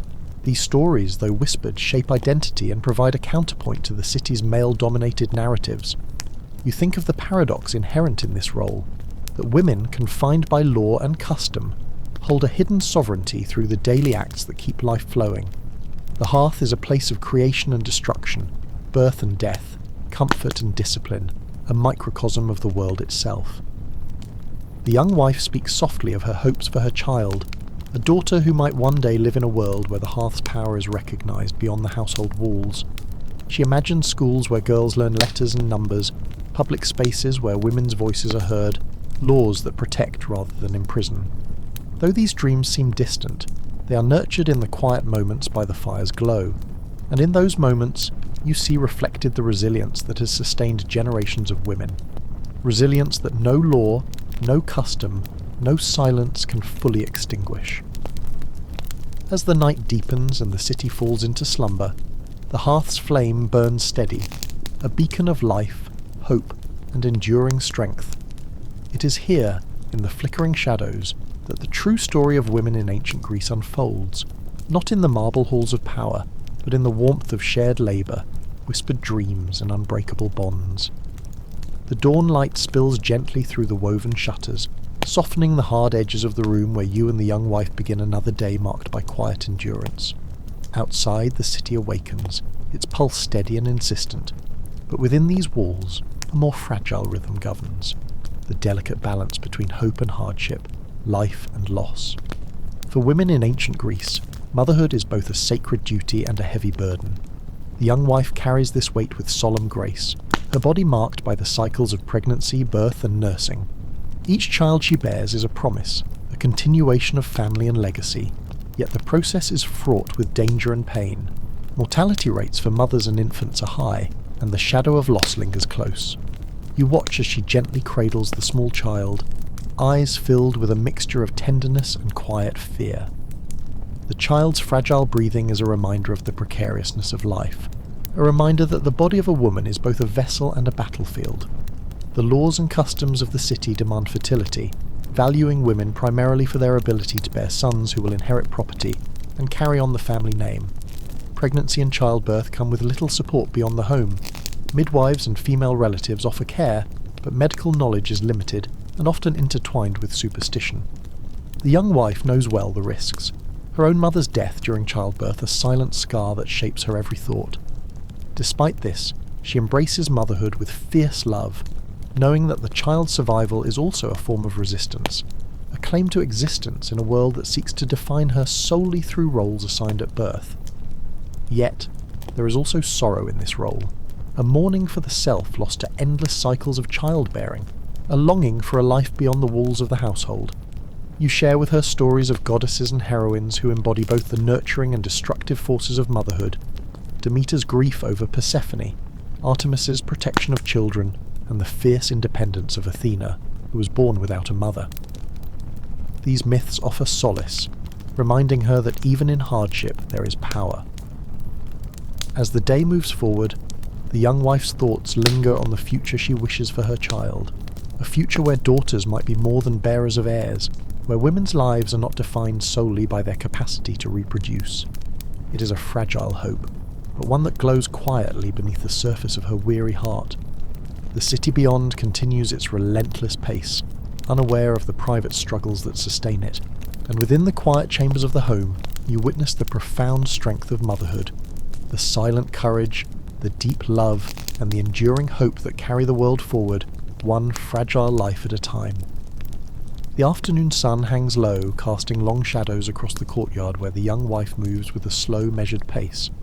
The heat clings to the stone walls, wrapping the household in a stillness heavy with unspoken truths. You sense the weight she carries, the burden of a marriage not chosen, a bond formed not of affection but of obligation and strategy. In ancient Athens, marriage is less a joining of hearts, and more a transaction between families, carefully arranged to secure property, alliances, and legitimate heirs. Women have little voice in these arrangements. Their futures are decided by fathers or guardians, who treat them as commodities rather than individuals. The young wife's story is common. Betrothed as a child, her consent assumed rather than sought. You watch her gaze linger on the distant horizon, a silent longing for freedom that flickers beneath her composed exterior. Forced marriage means the surrender of choice, the beginning of a life confined within walls and expectations. The young wife's days are regimented by her husband's needs and the household's demands, her own desires and dreams quietly erased. Within these bindings, you see the cracks of resistance, small acts of assertion that defy the imposed order. The young wife cultivates friendships with other women, shares secret stories and knowledge, and teaches her child that the world is larger than the walls that enclose them. These quiet rebellions are acts of courage, a refusal to be wholly defined by circumstance. You recall the legal strictness surrounding marriage, a wife's duty to bear legitimate heirs, the consequences of adultery, and the social pressures that enforce conformity. Divorce is rare and difficult, especially for women, who risk destitution and social ruin if cast out. The young wife's silence is a shield against these harsh realities, a fragile protection in a world that offers few options. Yet even in the shadow of forced marriage, the possibility of love and companionship can bloom, sometimes slowly, sometimes unexpectedly. You observe moments when the young wife's husband shows tenderness, brief glimpses of connection that soften the hard lines of duty.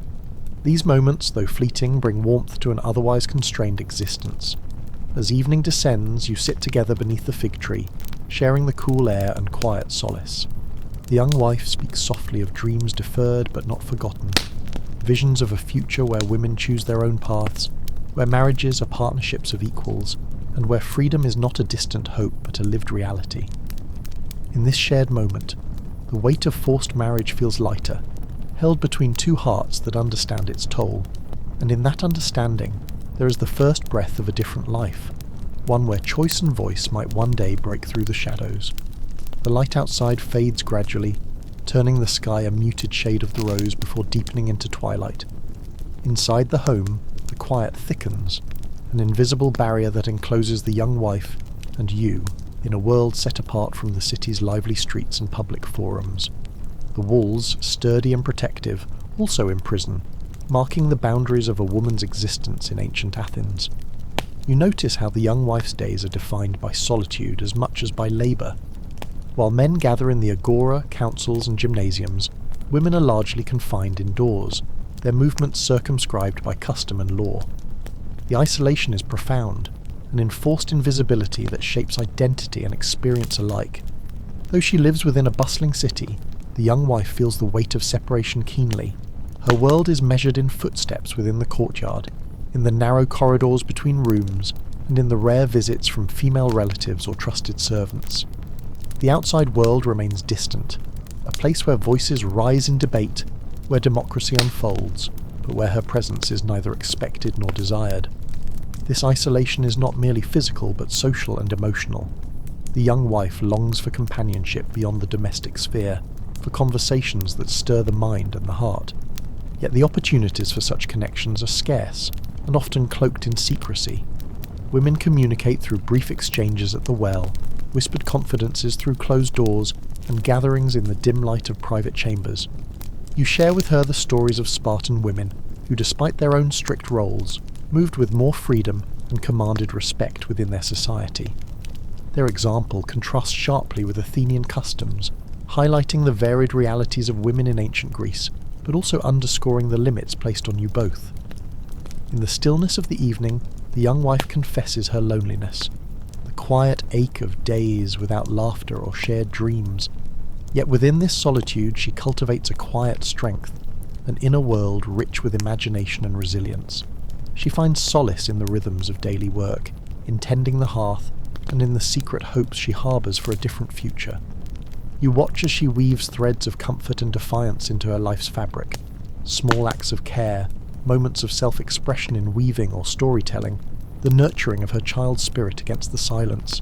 These are her resistance, the unseen ways she claims space and identity within the confines of isolation.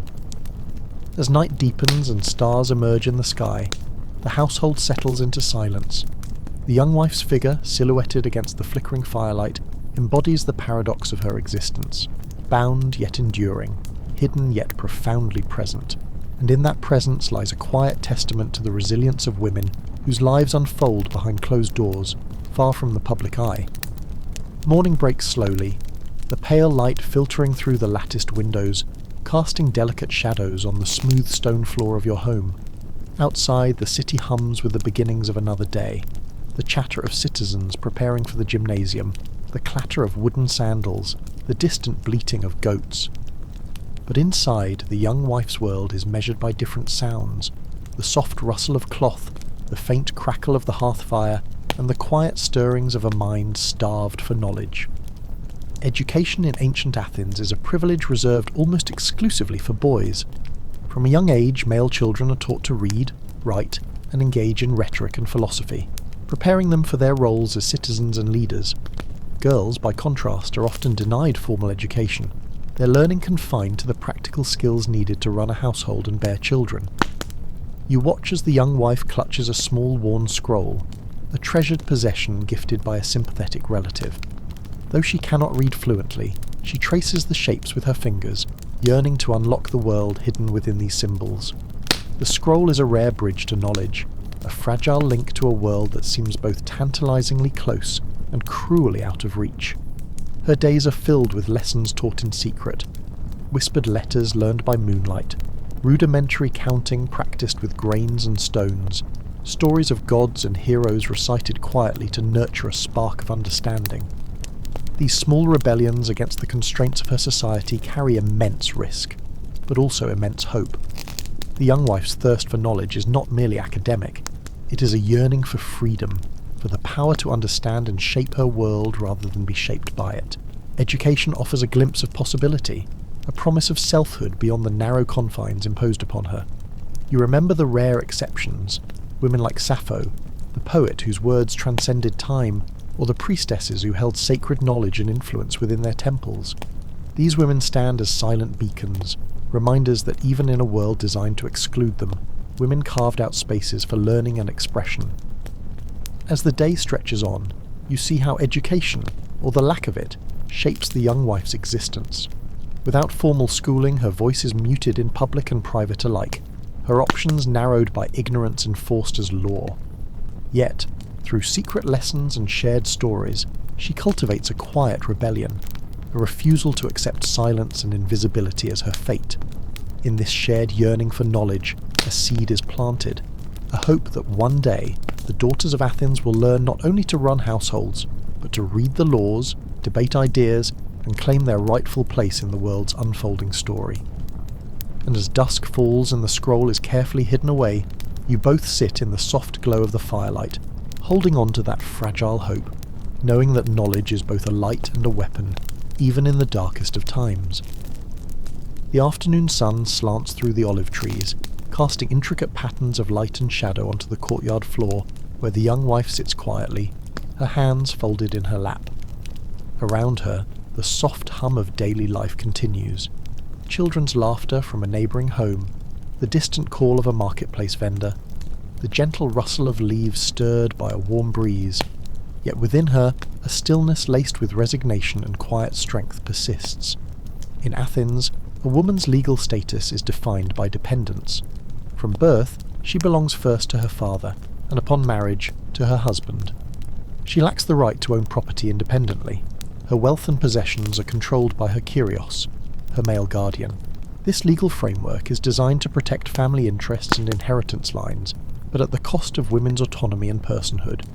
You feel the weight of this dependence in the young wife's measured movements, the careful deference in her gaze. She cannot enter contracts, represent herself in court, or even make simple decisions without her guardian's approval. Her legal invisibility is total, a shadow cast by laws that see her as an extension of the men around her, not as a person in her own right. Yet within these constraints, women like her find subtle ways to navigate the system. The dowry she brings into marriage remains hers in theory, though control usually shifts to the husband. Sometimes, women negotiate protections in marriage contracts, or rely on influential relatives to safeguard their interests. But these exceptions are rare and precarious. You listen as the young wife shares whispered stories of women who have lost their homes or been cast out without support, of daughters sold into marriages for political gain, of mothers who fight in silence to protect their children's inheritance. These stories reveal the harsh realities masked by the city's ideals of order and justice. Despite this, you also perceive resilience, a determination to assert presence within the limits imposed. The young wife tends to her household's resources with care, manages servants and slaves with quiet authority, and cultivates relationships that provide emotional and practical support. These acts, though unseen by the city's laws, are vital threads in the fabric of her life. As evening approaches and shadows lengthen, you both contemplate the paradox of legal dependence, a system meant to protect family and social order that instead confines and erases women's individuality. Yet even in this erasure, the young wife's spirit endures, a quiet rebellion embodied in everyday acts of care, endurance, and hope. In the delicate interplay between law and life, between control and survival, the true story of women's existence in ancient Athens unfolds, not in public decrees or political arenas, but in the silent strength of those who live beneath the surface of history. The late afternoon light filters softly through the olive branches, casting gentle shadows that dance quietly across the courtyard floor. The air carries the faint scent of thyme and wildflowers, mixing with the warmth of the stone walls.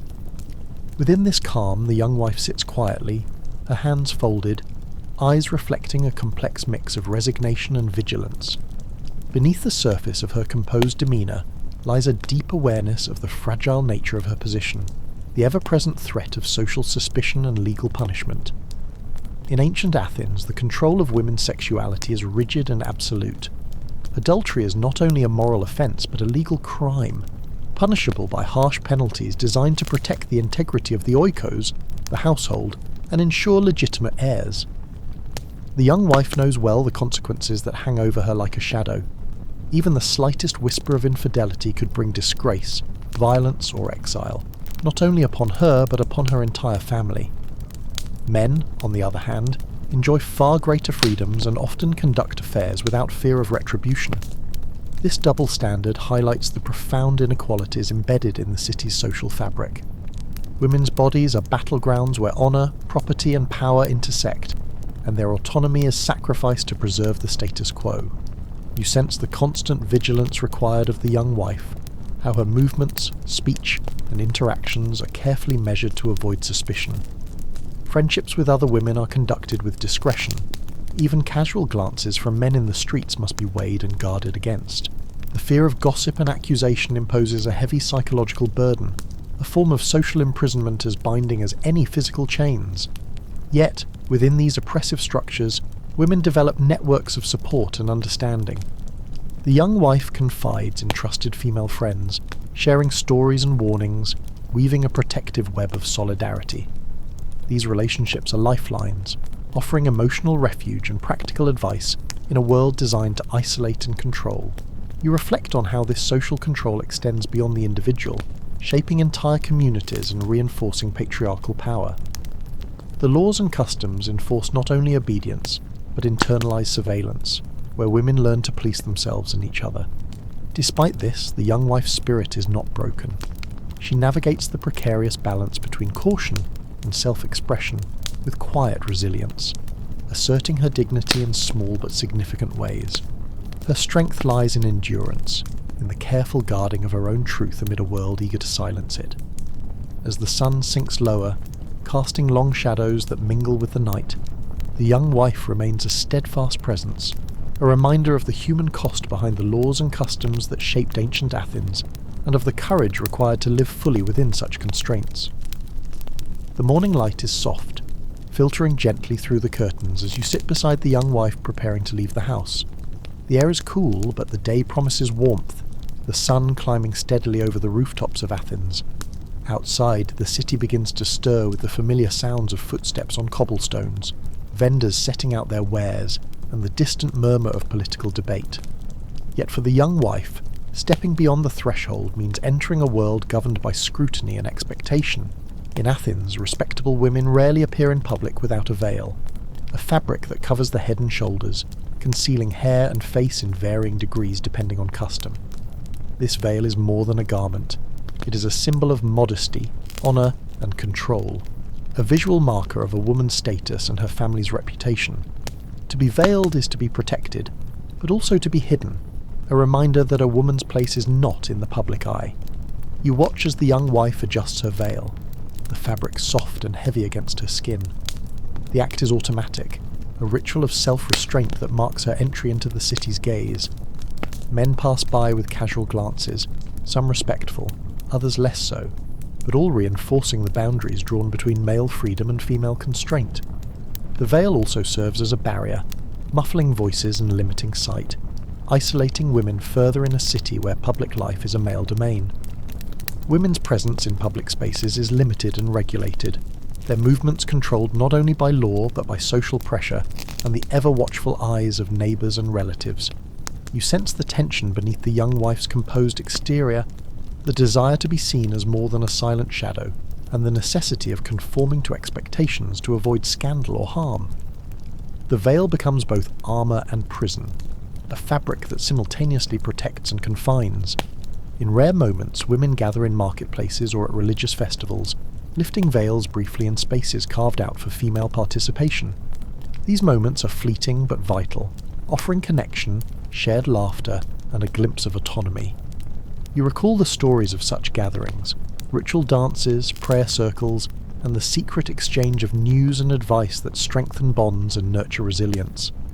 As the young wife walks through the bustling streets, her veiled figure moves silently amidst the clamour, a ghostly presence both present and absent. The city's pulse beats around her, but she is contained within the invisible boundaries of modesty and control. Yet beneath the veil, beneath the fabric and the laws, lies a person with thoughts, hopes, and dreams, a living contradiction to the silence imposed by custom. And in this quiet defiance, the story of women's lives in ancient Athens unfolds, marked by both constraint and the unyielding desire for presence. The evening sky deepens to a soft indigo, and the air carries the subtle fragrance of burning olive oil and crushed herbs. You find yourself beside the young wife as she prepares for a journey beyond the household, toward the temple precinct, where she will participate in one of the few public spaces deemed appropriate for women. These sacred spaces are a rare opening in the tightly sealed world that surrounds her, a moment where duty, devotion, and identity intertwine. Religious life for women in ancient Greece is both a privilege and a burden. While political and social rights are denied, women are entrusted with vital roles in rituals and ceremonies that connect the city to its gods. Priestesses hold a unique status, respected for their proximity to the divine, yet their power remains circumscribed by the very structures they serve. You watch the young wife don a simple white chiton, her movements slow and deliberate as she smooths the folds of fabric. The garments of religious observance are different, symbols of purity and service that momentarily lift some of the constraints imposed by society. The journey to the temple is quiet, her footsteps measured, surrounded by other women, all sharing this collective purpose. The rituals themselves are rich with symbolism, offerings of honey cakes and wine, prayers whispered into the dusk, dances that echo ancient stories. Women chant hymns to goddesses like Demeter, Artemis and Hera, invoking protection for their families in the city. In these moments, the young wife's voice joins a chorus that transcends individual hardship, weaving her suffering and hope into a larger tapestry of communal faith. Yet these sacred duties come with their own restrictions. Participation requires strict adherence to ritual purity, limiting when and how women can engage. The roles available to them are carefully defined and regulated, leaving little room for personal expression or authority. Even priestesses, admired as they may be, serve at the pleasure of male-dominated institutions. You sense the paradox in the young wife's experience, the solace found in divine connection shadowed by the ever-present reminder of her limited place. The temple steps offer a brief reprieve from isolation, a space where women's voices rise in unison, but the world beyond remains unchanged, awaiting their return. As the night deepens and the city quiets, you walk beside her back to the household, the soft flicker of oil lamps illuminating stone and shadow. The temple's power lingers in the air, a faint echo of resilience and reverence amidst a life defined by absence and constraint. In this delicate balance between devotion and limitation, the young wife's story continues, a testament to the endurance of faith and identity in a world that both demands and denies her presence. The early morning light spills softly through the narrow window, painting the room in gentle hues of gold and rose. You're with the young wife as she cradles her infant child, the tiny body warm and fragile against her chest. In this quiet moment, the world outside fades, leaving only the steady rhythm of breath and heartbeat, a fragile pulse of life amidst the constraints that shape her existence. Motherhood in ancient Athens is both the highest calling and the heaviest burden placed upon women. From the moment of marriage, a woman's primary role is to bear legitimate heirs, sons who will carry on the family name, inherit property, and serve the city as citizens. The pressure to conceive and nurture a child is immense, an expectation that defines a woman's value and security. You sense the complexity of emotions woven through the young wife's experience, the tenderness and love she feels for her child, mingled with the fear and anxiety of the future. Each pregnancy carries risks, not only to her health, but to her standing in the household. A son ensures protection and status, while the birth of daughters is often met with muted disappointment or concern, as daughters will be married off, joining other households and families. The physical demands of motherhood are relentless. Pregnancy, childbirth, and nursing sap strength and limit freedom, binding women even more tightly to their homes. Medical knowledge is limited and often intertwined with superstition, leaving women vulnerable to complications and loss. The young wife's body bears these trials silently, a vessel for the continuation of lineage and legacy. Within these boundaries, motherhood also offers a rare source of purpose and agency. Through her child, the young wife exerts influence, guiding education, imparting values, and nurturing the future. Her love is a quiet rebellion against the constraints of her life, an assertion of identity and hope in a world that seeks to reduce her to mere function. You observe how motherhood connects women across time and culture, a universal experience that transcends the limits imposed by society. In the infant's eyes, the young wife glimpses a future not yet written, a future that might one day break the cycles of confinement and dependence. Yet even as she nurtures this new life, the young wife remains acutely aware of her own fragility and the precariousness of her position. The household stability, her husband's favour, and the city's laws all hinge on the success of this delicate endeavour.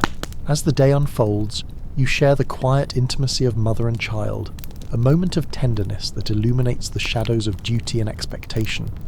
Here, in this fragile bond, lies both the weight of history and the enduring promise of renewal.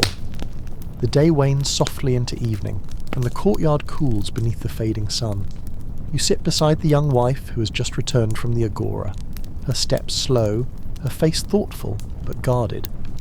The bustle of the marketplace fades behind her, replaced by the familiar walls of home, a place both sanctuary and prison. The ever-present reality of marriage presses upon her, shaping every aspect of her life with quiet insistence.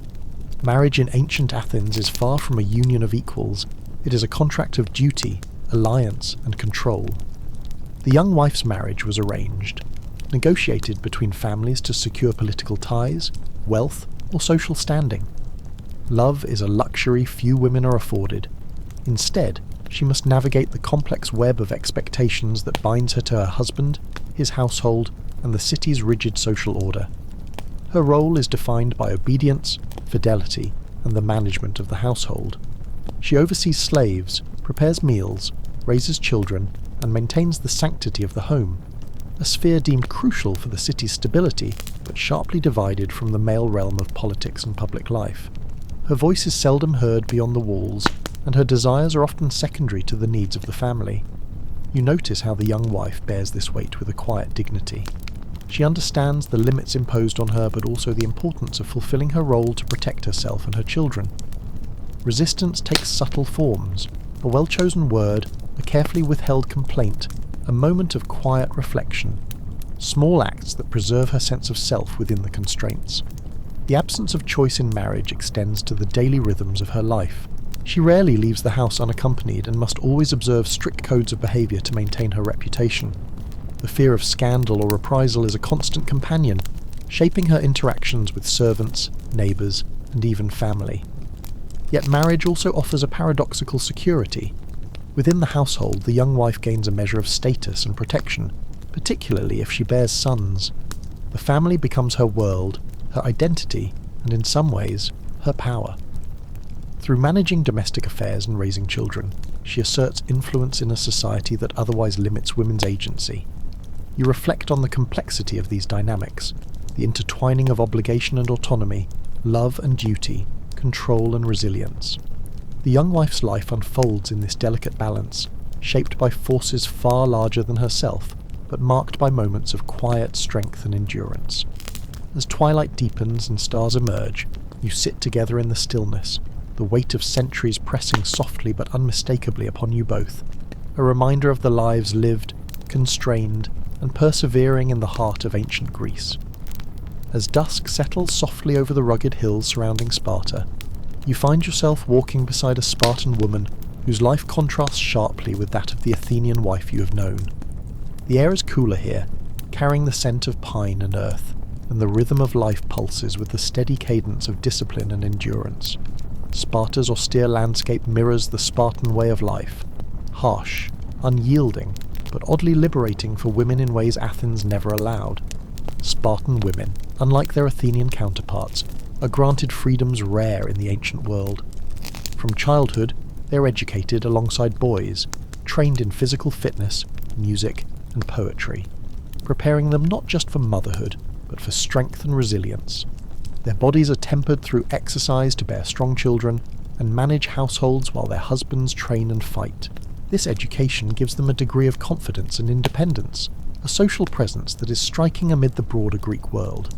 You observe the Spartan woman's robust frame as she moves with assured steps through the village. She manages land and property, rights that were denied to Athenian women, and speaks openly in the agora, commanding respect among her peers. This economic independence gives her a voice and power to shape her family's future in tangible ways. Yet, the Spartan ideal is far from a complete liberation. Women remain excluded from political office and formal governance, and their freedom serves primarily to support the militaristic and patriarchal structure of the city-state. Their primary role remains the production of strong heirs to fuel Sparta's legendary army. Marriage in Sparta is often a strategic alliance, and while women have more say in their choice of partner than in Athens, their lives are still bound by duty to the state. You notice the complex emotions beneath the Spartan woman's confident exterior. Pride in her strength mingled with a quiet loneliness, the awareness that her body is both a vessel and a symbol of the city's ambitions. Her children's futures are intertwined with Sparta's relentless march toward military dominance, leaving little room for personal desires or dreams beyond service to the polis. The contrast between Spartan and Athenian women's lives reveals the varied faces of gender roles in ancient Greece, a spectrum shaped by city, class, and custom. Where one woman's world is confined behind veils and walls, another's is forged in the fire of physical rigour and economic authority. As night falls, you walk with the Spartan woman beneath a sky bursting with stars, feeling the weight of expectation and endurance that defines her existence. A different kind of confinement, yet a powerful assertion of presence and identity in a world that rarely allowed either. The cold light of dawn touches the rocky slopes surrounding Sparta as you walk with the Spartan woman toward the hearth where her children sleep. The morning is still and silent, save for the distant clatter of soldiers preparing for training and the faint rustle of olive branches swaying in the gentle breeze. In this quiet you witness a different kind of motherhood, one marked by both fierce pride and heavy responsibility. Spartan mothers bear a unique role in their society, intertwined deeply with the city-state's militaristic culture. Their sons are destined for the agoge, the rigorous state training that begins in childhood, moulding boys into warriors devoted to Sparta's survival. For a mother, raising a son means preparing him to endure hardship, to sacrifice himself for the polis, and to uphold the city's honour. You sense the mixture of emotions carried in the Spartan mother's heart. There is pride in knowing her children will be strong and revered, but also a constant anxiety for their safety and well-being. The agoge is brutal, and many boys never return from its trials. Yet to protect them too fiercely or to show weakness is to risk failing them and the city. Women in Sparta also wield influence through their sons, shaping the future of the polis indirectly but powerfully. A Spartan mother's words can inspire courage, loyalty, and discipline, creating bonds that sustain warriors in the harshest moments of battle and life. At the same time, Spartan motherhood is not confined to sons alone. Daughters are raised to be strong, healthy, and capable of managing households and property, expected to maintain the city's stability while men are away. Unlike in Athens, Spartan women inherit and control land, giving them economic power within their households. Yet this power is a double-edged sword. The freedom and responsibilities Spartan women hold exist within a strict social order that demands loyalty above all else. Their identities are inseparable from the city's militaristic ethos, and personal desires are often subordinated to collective needs. You observe the Spartan mother tending to her home with practiced care, her face a mask of calm resolve. Beneath it, the hopes and fears of a woman who bears the weight of a city's future are deeply etched. Her love is fierce but measured, shaped by a culture where strength is survival, and survival is everything. As the sun rises higher, you walk beside her, feeling the complex interplay of power, sacrifice, and identity that defines Spartan motherhood. A life lived at the crossroads of family and state, strength and vulnerability, hope and loss. The sun hangs low in the Athenian sky, casting long shadows across the narrow streets and tiled roofs.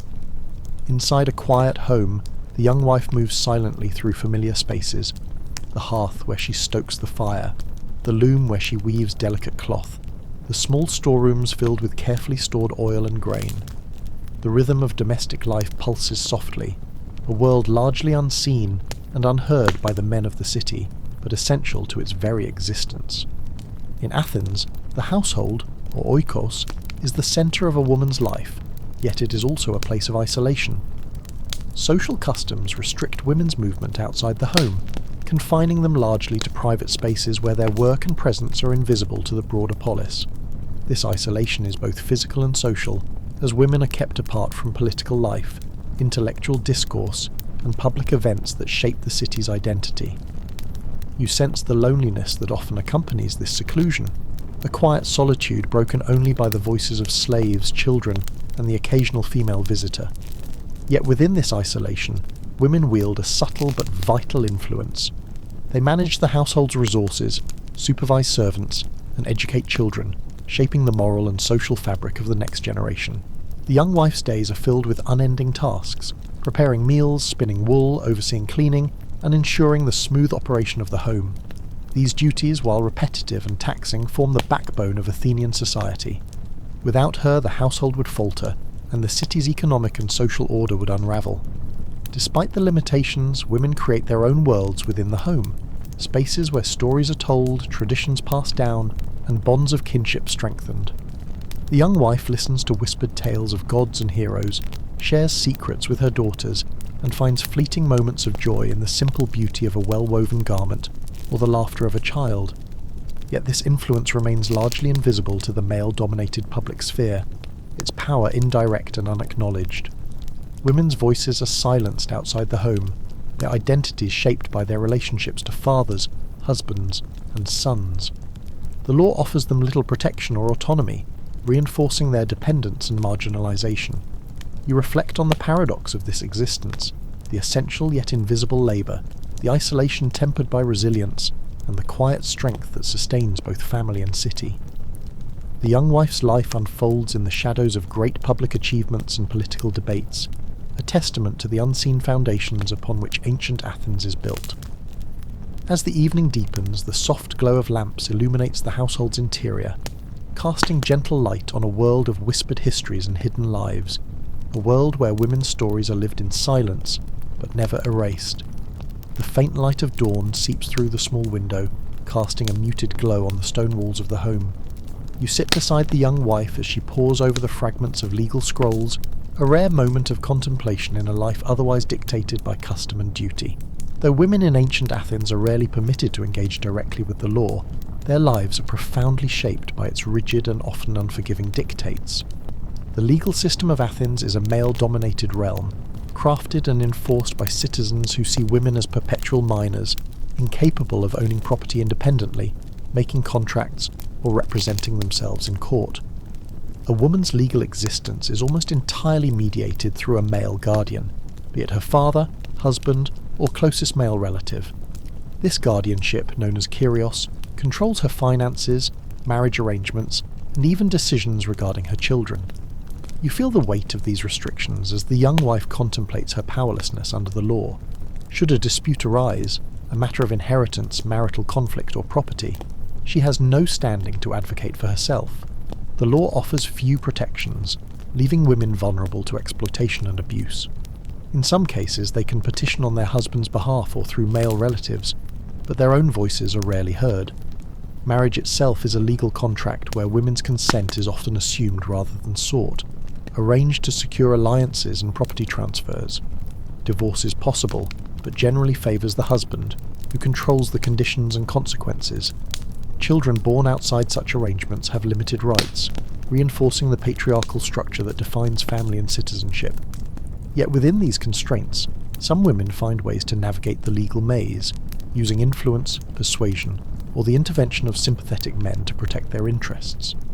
Wealthy or aristocratic women sometimes wield power through dowries and inheritance, shaping political and social alliances behind the scenes. You sense the frustration and resignation beneath the young wife's composed exterior, an understanding that law, far from safeguarding her, often enforces her subjugation. The legal shadows stretch long, obscuring her agency and autonomy, yet she endures, finding strength in small acts of resilience and survival. As the morning sun rises higher, illuminating the city beyond, you reflect on the harsh realities that bind women's lives in ancient Athens, a world where law is both a tool of order and a mechanism of control, and where freedom is measured not by rights, but by the limits imposed.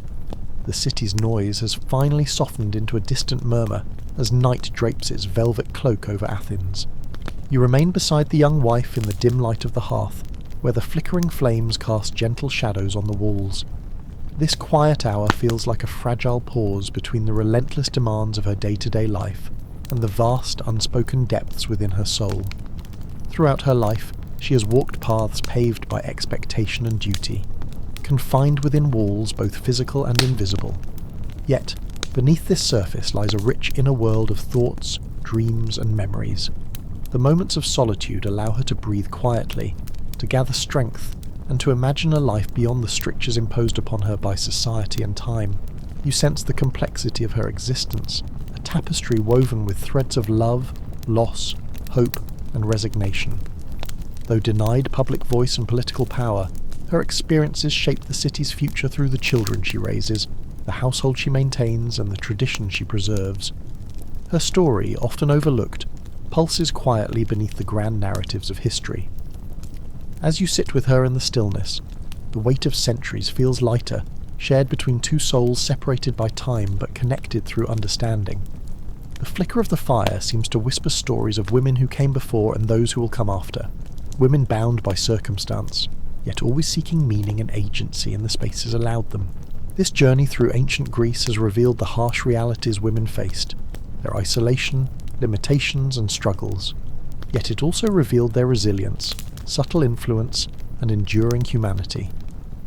In the silence of the night, these truths settle softly like a gentle tide. The city sleeps now, but the story continues, layered and ongoing like the slow turning of history itself.